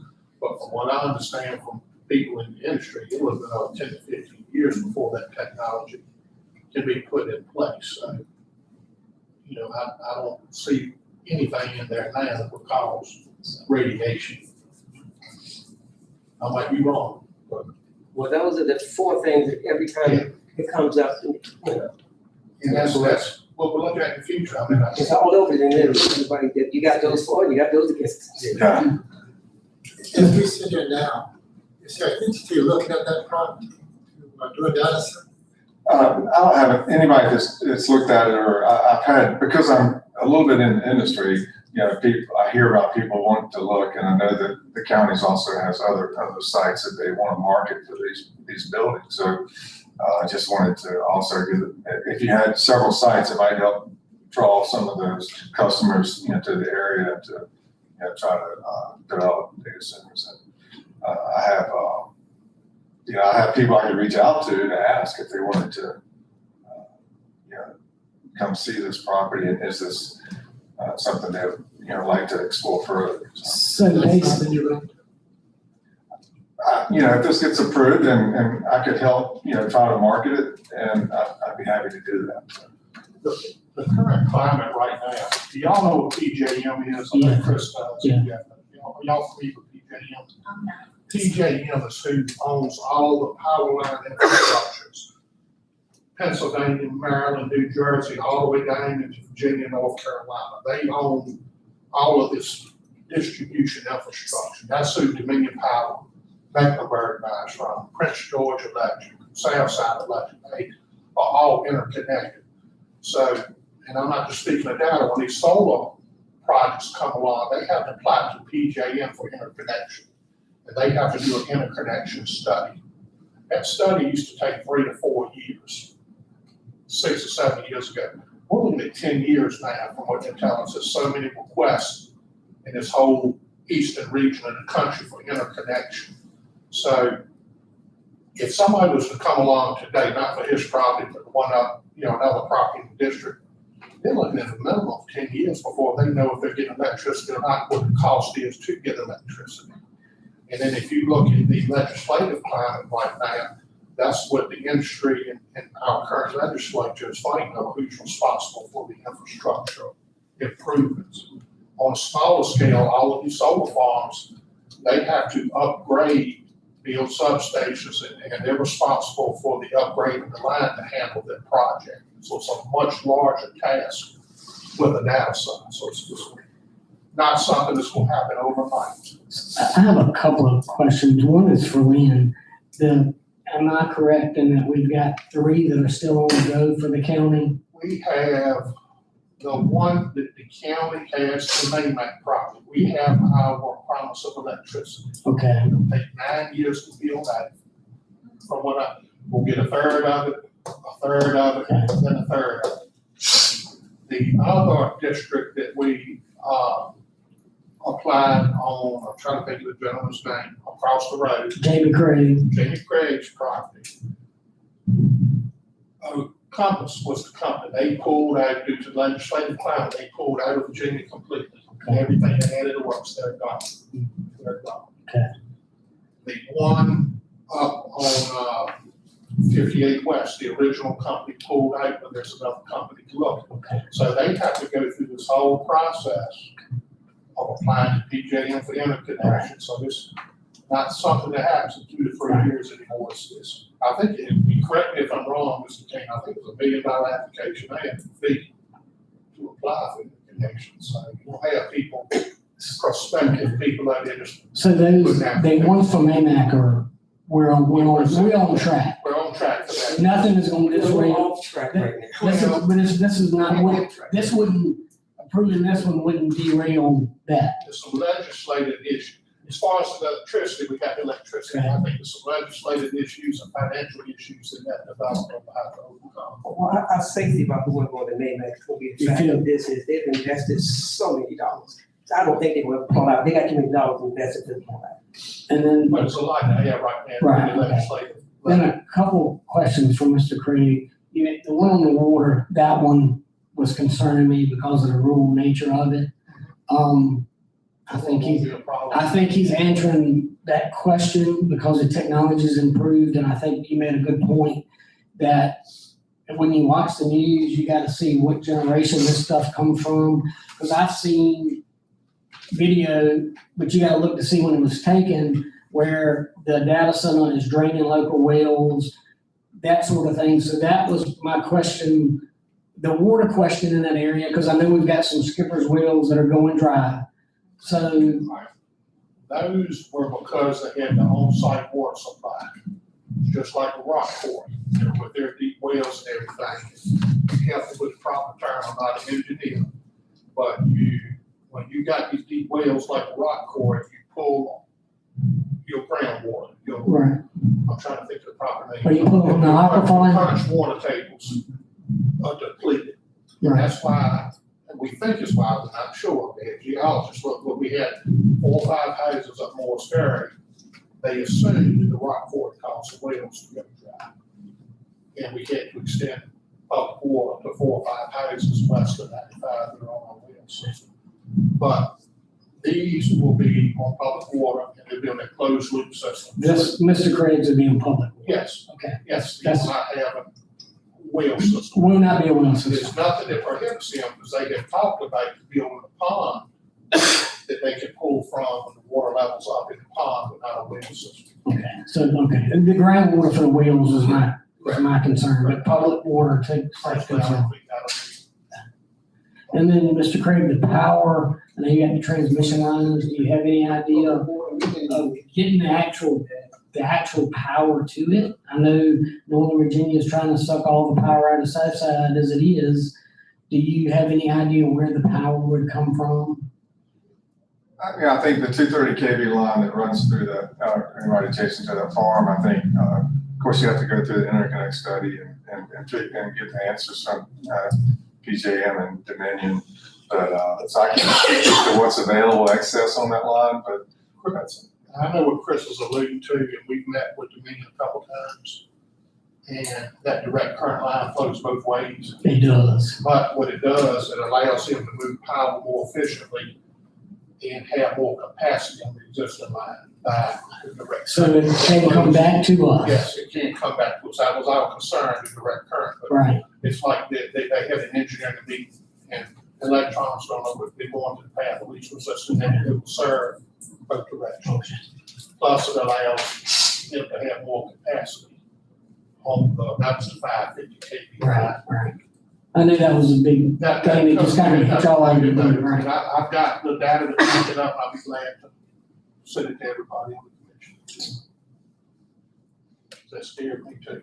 Yeah. I mean, I'm just thinking, where's all the power coming They're from? looking at 3 megs, so y'all didn't know, they're gonna take 3 megs from the, power plant, Brunswick Power Plant, Greensville, and Gary underground line to North.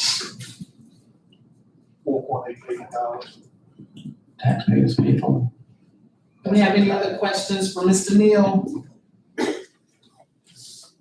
you. All right, thank you. Right. This time we will take public comment, if any.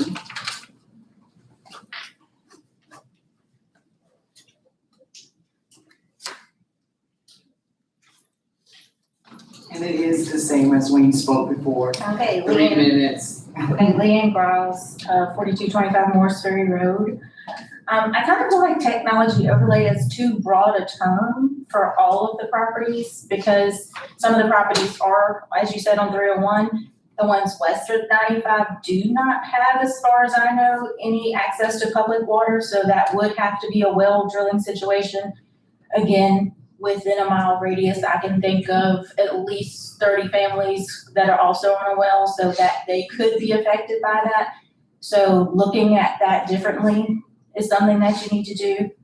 We were here a couple years ago about solar, same concerns with the timber being cut. This blocks the buffer of the timber that we have for the noise reduction of, from 95. Same issues with Morris Ferry Road. The bridge is not meant to have that many trucks coming over it all the time to even build it. I don't know if y'all know this, but these are like single paths. I think I said this before, but they are single paths. So if you're coming around a sharp curve and you meet someone there, there was a very bad accident with a dump truck and that a couple of years ago. So again, same concern with that. Some things that were mentioned, but I would like to say again, noise, water pollution, there's no water infrastructure. When we approved Loves and Pilot and all that, the traffic increased right there. And right now that bridge, and when you get off of exit 4 from going southbound, it is hippity dippity, bumpy. It is, if you don't know where you're driving, you can damage your car. So again, same kind of thing. Like, we have good intentions of improving this stuff, and yes, Loves and Pilot and the other one have brought some revenue to the county, but we haven't improved the everyday living for the residents there that have to deal with the infrastructure that's been broken down. So that has to be addressed. I have heard the thing about utilities going up. I know our power bill's gone up, not necessarily from use. I've heard that. I've seen it some.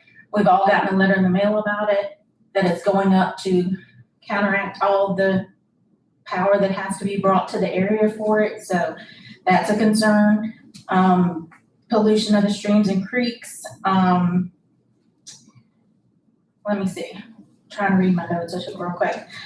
And it says that, you know, they're not planning to do anything. That doesn't mean that it won't happen either. And like 10 years sounds like a really far time down the road, but it's not that far down the road. And hopefully we're all still here that we have to deal with it too.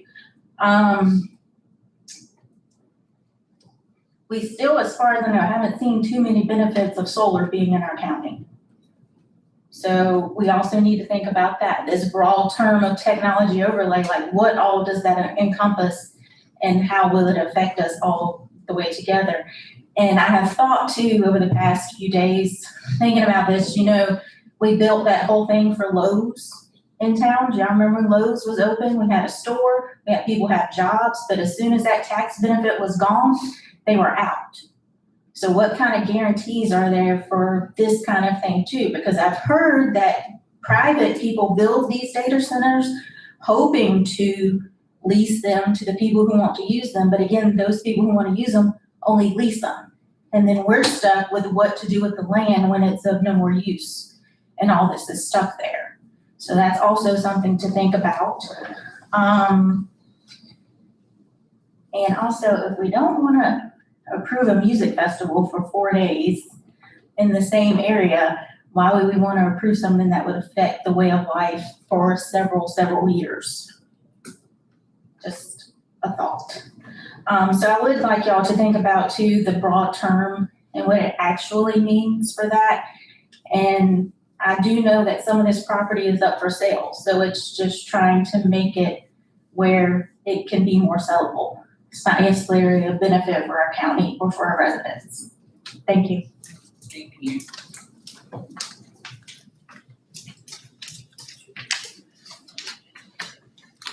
Hi, my name is Tyler Flood, and I live at 4078 Morris Ferry Road. I actually didn't come tonight to speak on this, but saw it came up and talked to my neighbor, and I have a good idea about the AI training process. I actually worked for an AI contractor training frontier models, and understand that there are the blockages of electricity. There's not enough electricity to train the frontier models. What they are doing in some places to get around that are running diesel generators. And so while the cooling may not cause that much sound or that much pollution, and they are working on the closed loop systems to reduce the water wastage, they are also navigating around the electricity by burning fossil fuels, creating the noise from running diesel generators in order to just train the models. So basically, they need a lot of compute, a lot of chips to train the models, and then the weights are logged, and they don't need them forever. And so they'll work through different training models, and eventually they won't need all of these AI data centers. And to me, I feel like the county has already bet a lot on the data centers that we've already approved, the overlay districts that we've already approved, and the processes of those centers don't seem to be moving as quickly as in other states or in other areas. When you think about like Stargate in Texas, and the facilities that they're building there that are larger, have less power access issues due to state laws and different restrictions. So I think that we were considered very highly on the order of operations so that they could put some here, and now we're running down the totem pole. And my worry is that we would set aside these areas and then the investment wouldn't turn out. If we're waiting 10 years, maybe those models are trained, maybe they don't need us any longer. And to our point, they do lease them. It's kind of a shells game of we use the data now, you use it later, and eventually there will be at least one winner. Microsoft's in it, Anthropic's in it, OpenAI's in it, and they're all competing for the same dollar. And if one of them comes out with a better model, then that's the winner, and all of these other ones will disappear. And if we create so many of these overlay districts and build these ginormous buildings that are specifically for training these models. I don't believe that they will be used for the same thing in 10 years, and then they'll be a waste in 20 years. Thank you. Thank you.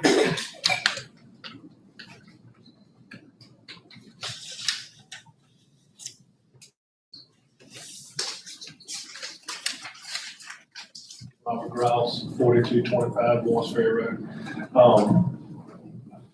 Just to dovetail off of what Tyler said, the technology, you think about 10 years. I've been in the wood industry in this area for 30 years, and then we are a very technological sawmill. Well, what we did 10 years ago, it just took this, now we can do it in something like this. These data centers are just going to be outdated. And we just ask you to consider not expanding that. Thank you. Thank you.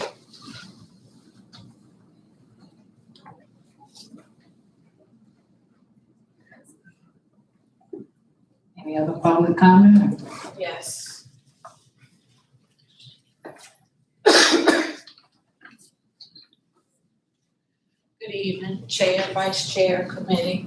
I have been a resident of Greensville County. I'm there at Milton Adria Rice.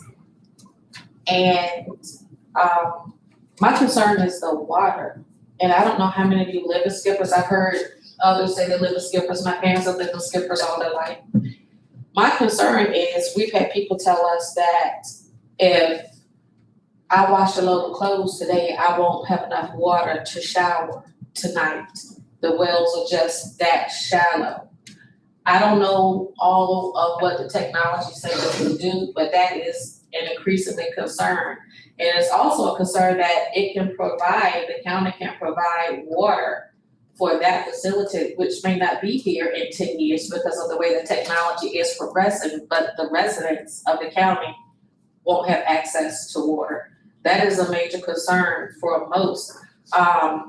The quarry, as they say, has drained a lot of that water there. And before my dad died, Richard Young, he was a farmer there.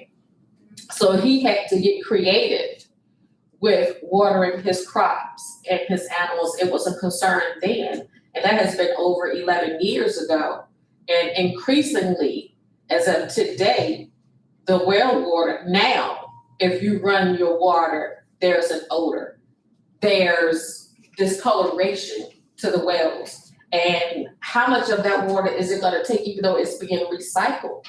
But even if it's being recycled, how much water is that gonna take from households that already don't have enough water to wash laundry, to do dishes, or to take a bath, as most people do these things on a daily basis? That is a concern for that data center. Not only that, but you're from Halifax County and the lake is there, right? So how would that benefit? Can we pull from the lake? Can we pull from that dam? Is there a waterway, which does the Nottoway River? How can we pull from that to help cool down these systems for waters? Because I do believe generously it takes a lot to cool this, because I have a control panel in my office where there's an interconnection of wires and things that needs to be kept cool on a daily basis. I feel the heat that generates from that every day is behind me. So when you're putting in a technology center that is going to produce more heat than that to generate technology data for this county and probably surrounding other counties, that's going to be a lot. And I don't know if any people here, if you go to anybody's house in Skippers, if they don't have a deep well and they wash a car, a load of clothes, and you can't get a shower that night to take a bath after you worked hard all day, that's not cool at all. That's it. Thank you.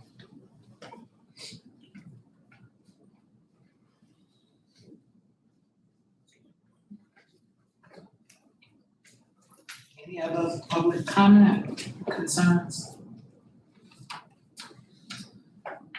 Can we get a motion to go back into regular session? Can I reply to a couple of things there, please? Yes. Just from a few comments I heard, I just wanted to reply with my experience with some of these companies, because we're in construction, considering the bridge on that's in that area that was narrow, maybe not be designed to handle construction.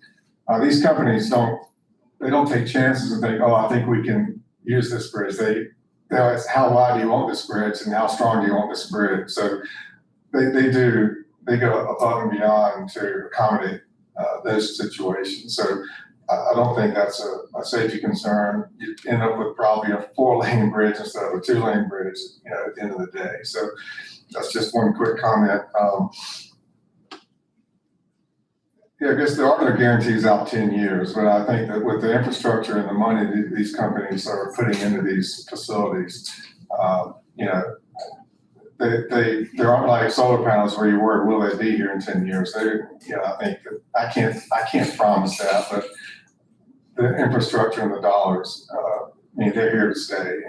And I can't speak for them, but that's my thought. So, and somebody made a comment that I had some property for sale. I don't have any property for sale, so that may be I have seen some signs on the road, but that's not my farm, our farm. So, and the diesel, these generators, that's for backup power. So I think when there's a power outage, and those kick in to support that. So I can't. I think the main power would be from the power source of the power transmission lines.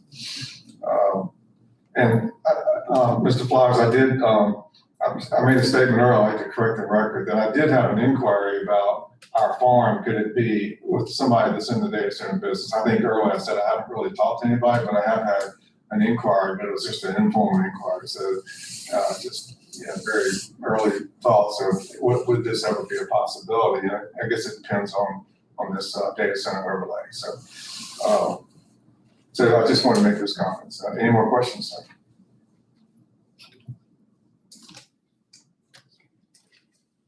Thank you, Mr. Neal. Okay. Now, can we have a motion to go back into regular session? So, Second. Move and properly second that we go back into regular session. All in favor, so voting sign aye. Aye. Opposed, same sign. We're back into regular session. if I remember correctly, we approved the property zoning for last data center. We only have one, that's correct? And we've approved it. Well, it was numerous properties that were contiguous. But it's only one. It's 3, right? It's 3. It's 3. You've already approved 3. When you go up Otter Dam Road, you have the Maybank property to the east of Otter Dam Road. Right across the street, you have the Jamie Craig property, Otter Dam Technologies. Yeah. And then on 58, you have the State Bar property, the old Sam Adams and Barbara Adams property. They were, each one of them are numerous properties, but they were all contiguous properties. Now, if I remember correctly, I was thinking that the attitude of this committee was that that was all we wanted. Does that sound about right? As far as data centers? I remember Dr. Flowers a similar sentiment by some people on this commission. I do remember that. So I think that was a sentiment of some, and the idea of the overlay districts was so we would not get overrun with data centers like we did with solar. I think a couple of things to consider when you look at this overlay district. One thing that came to mind to me is water. But what I will say and respond to Mr. Craig and Ms. Robinson, I believe, the technology is getting better. You're seeing less water usage. However, a report just came out from the state of Virginia, I believe it was DEQ. It said east of 95, the aquifer is depleted and it cannot handle any more industry related to heavy water users.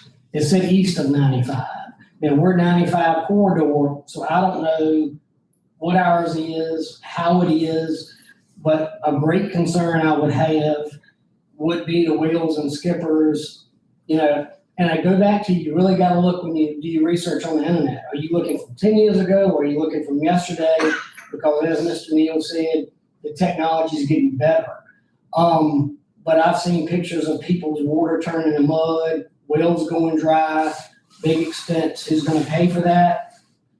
But as I think Lynn has already said, this is not approving a data center. So if we approved any of it, they would have to come back and would have to tell the county where the water's coming from, where the electricity is coming from. I think on our economic development side, you know, Natalie Slade has done a good job in wrapping her mind around all those things to get that mega site done.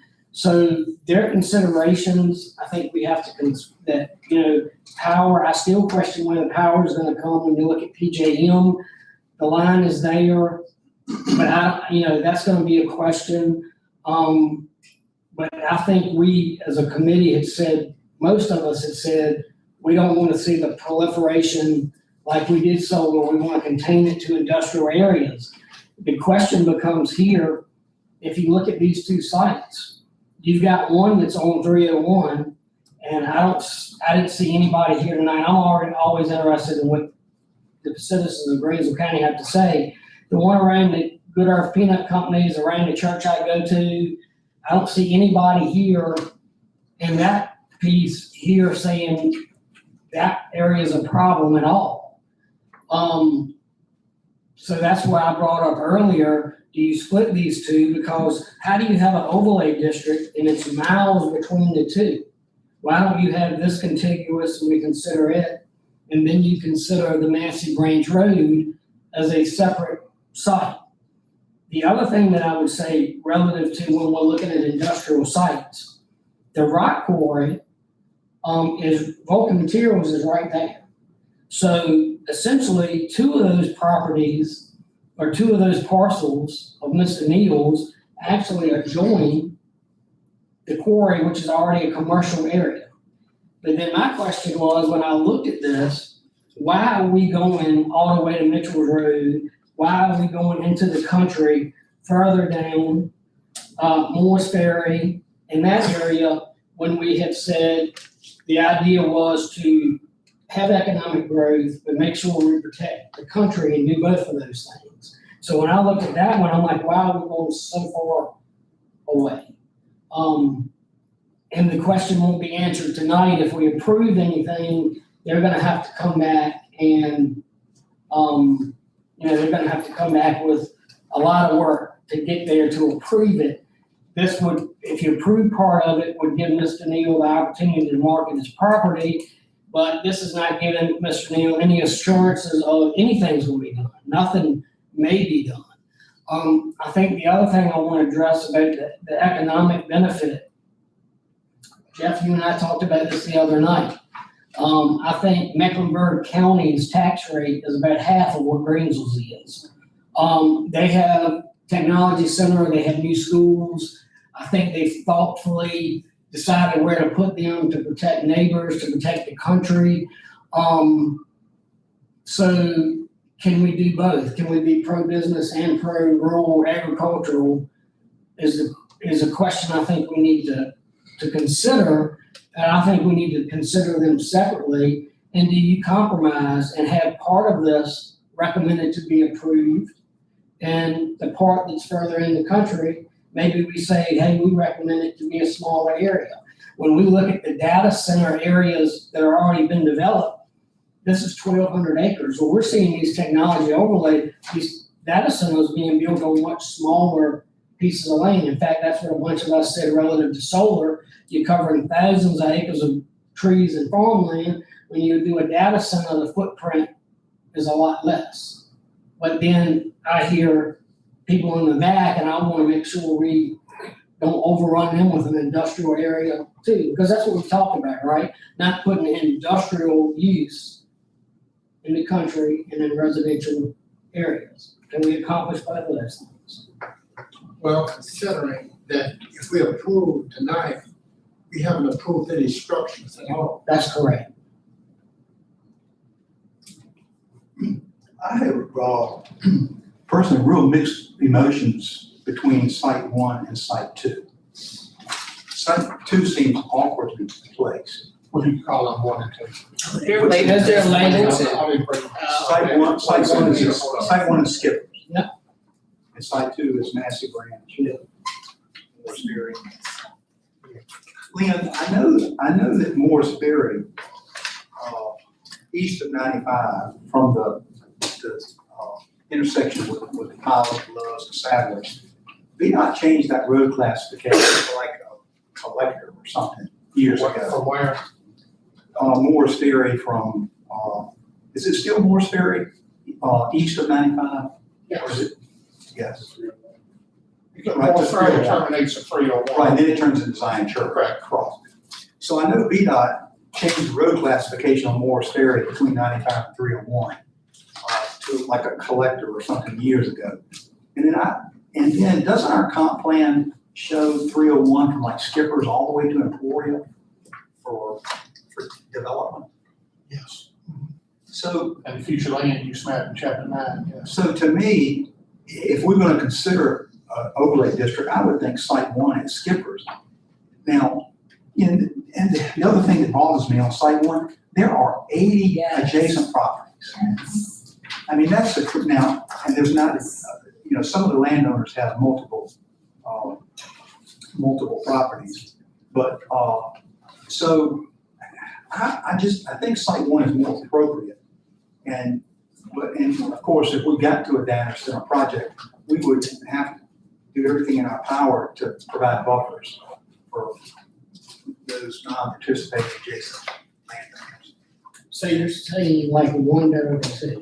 I'm saying I would feel more comfortable with one. Yeah, the other thing I'll say about one, I heard some people tonight said, get out your chairs and ride it. Well, I got out of my chairs and I rode through there. I've been to church. This borders, the Skippers one borders Zion Church, where I go to church. It borders our church, and none of our folks are here tonight.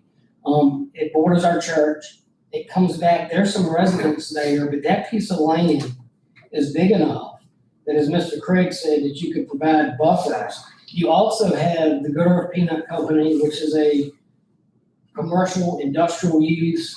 You have that corridor that's in the comp plan is being developed. If you look at the Chambliss property, it is 58. If you look at the other ones, it's 95. So to me, if we approve or recommended to approve site one, we would be consistent with what we've said in the past. And then we could assure or hope that the access will come off of 301 to the entire parcel. So I have concerns about site one. I'm not as familiar with site two, but as far as site one, and as you say, yeah, I ride past here every day, and there are a lot of homes out there. It's a lot of people who live over here. So that's very concerning for me to put an industrial site in the middle of a residential area. What was kind of interesting to me tonight, I was wondering, I was thinking, you and I said this earlier, that we were gonna have a bigger turnout for this one than we did the festival. And I was wondering, because I saw these houses like you did, are those people gonna come and say, hey, we don't want it, but there's nobody here to show up. Now, if you get to the next phase and somebody's got plans and, hey, we want to do a data center, well, that gives people more attention, more reason to come out to engage, because it's actually something, hey, they're talking about putting a building here instead of just changing zoning. It's not an easy thing to decide what to do. Leon, did anybody call about either of these? Not site one, I had 1 or 2 about site 2 off of Morris Street. I take it back, I had one person call about site 1, the part west of Skipper Road. And, the left Across the railroad tracks, headed south, piece on the right. And what you're saying, Jeff, is like the utilities and all, if they come right off of 301, the entrances come off 301. Yeah, and the other thing about site 2 with Morris Ferry Massey Branch, man, those folks have tolerated Vulcan for a long, long time. It would be tough to burden them with more industrial development in that area. I mean, and there are 33 adjacent landowners affected by Site 2. I'm like, the demographics seem so different between the two sites, it would be hard to, what would you suggest, man? I mean, how could we act on that?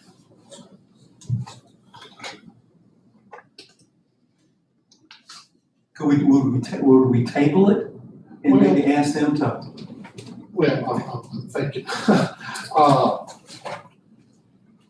would you feel more comfortable with a separate application for each site? I think that I think, yeah, I think we should, 'cause I don't think we can just separate the nights together. I think we did need to go back and then come back as a separate application to us, because I don't think we resolved this tonight. Yeah, the other thing it would do, because you would have to advertise the hearing, and there's some people from this area that are here tonight that'll be able to get the word out of what the county's considering, and maybe they come and say we don't want it, maybe the people come and say we do want it. But it would give the community more time to provide input and to know, hey, this is a consideration right in your backyard. So you have 3 options that are typically available. Y'all are well aware of this. You have the ability to approve, to deny, or defer. You defer. I make a motion that we defer. You can defer, I'm sorry, I'm right. You can defer up to 90 days. But we will be, I'm already working on cases for next month and the month after. So we'll be here a couple times before the 90 days is up.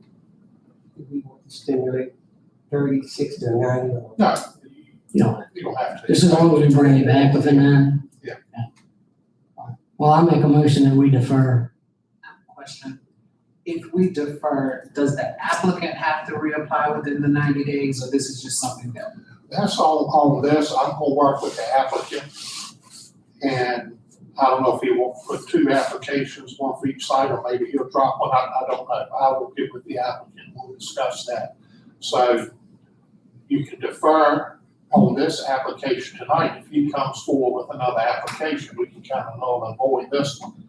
And then look at the other 2 with the 2 newer applications, and y'all can make a decision based on the merits of each application. I make a motion that we defer this project. I second. And it's been moved and properly second that we defer, taking action on ZMA 2-2026, Arleythorne Farms of Virginia LLC. All in favor, use the voting sign aye. Aye. Those opposed, same sign. And motion carries to defer. Are there any other matters that we need to discuss? I will tell a couple people, exit 4 is being bid in the very near future for the bridge replacement and the ramps and everything at exit 4 on 95. So. Well, that's more stern. Yeah, more stern. So I just want to let them know, but VDOT was here last Monday, and that's on the schedule to get ready to bid that project. I didn't understand it. What did you say? Exit 4, the bridge right there, Love's truck stop on 95, then we'll rebuild both lanes, redo the off ramps, all that's gonna be new to get ready to bid that project out. I don't have a timeline as far as construction, but I know it's getting ready to be. I don't have anything else unless y'all have any questions. I kind of gave you my remarks before the meeting. Just remember, the next meeting will be on Wednesday instead of our normal Monday. Because the board meets that Monday. Normal Tuesday, I'm sorry. Trailer, when's your last day? October 1st. So we'll see. So we'll see you again. Might be mine. Oh, man. Would you go with us? I move to adjourn. Second. All right. We're adjourned.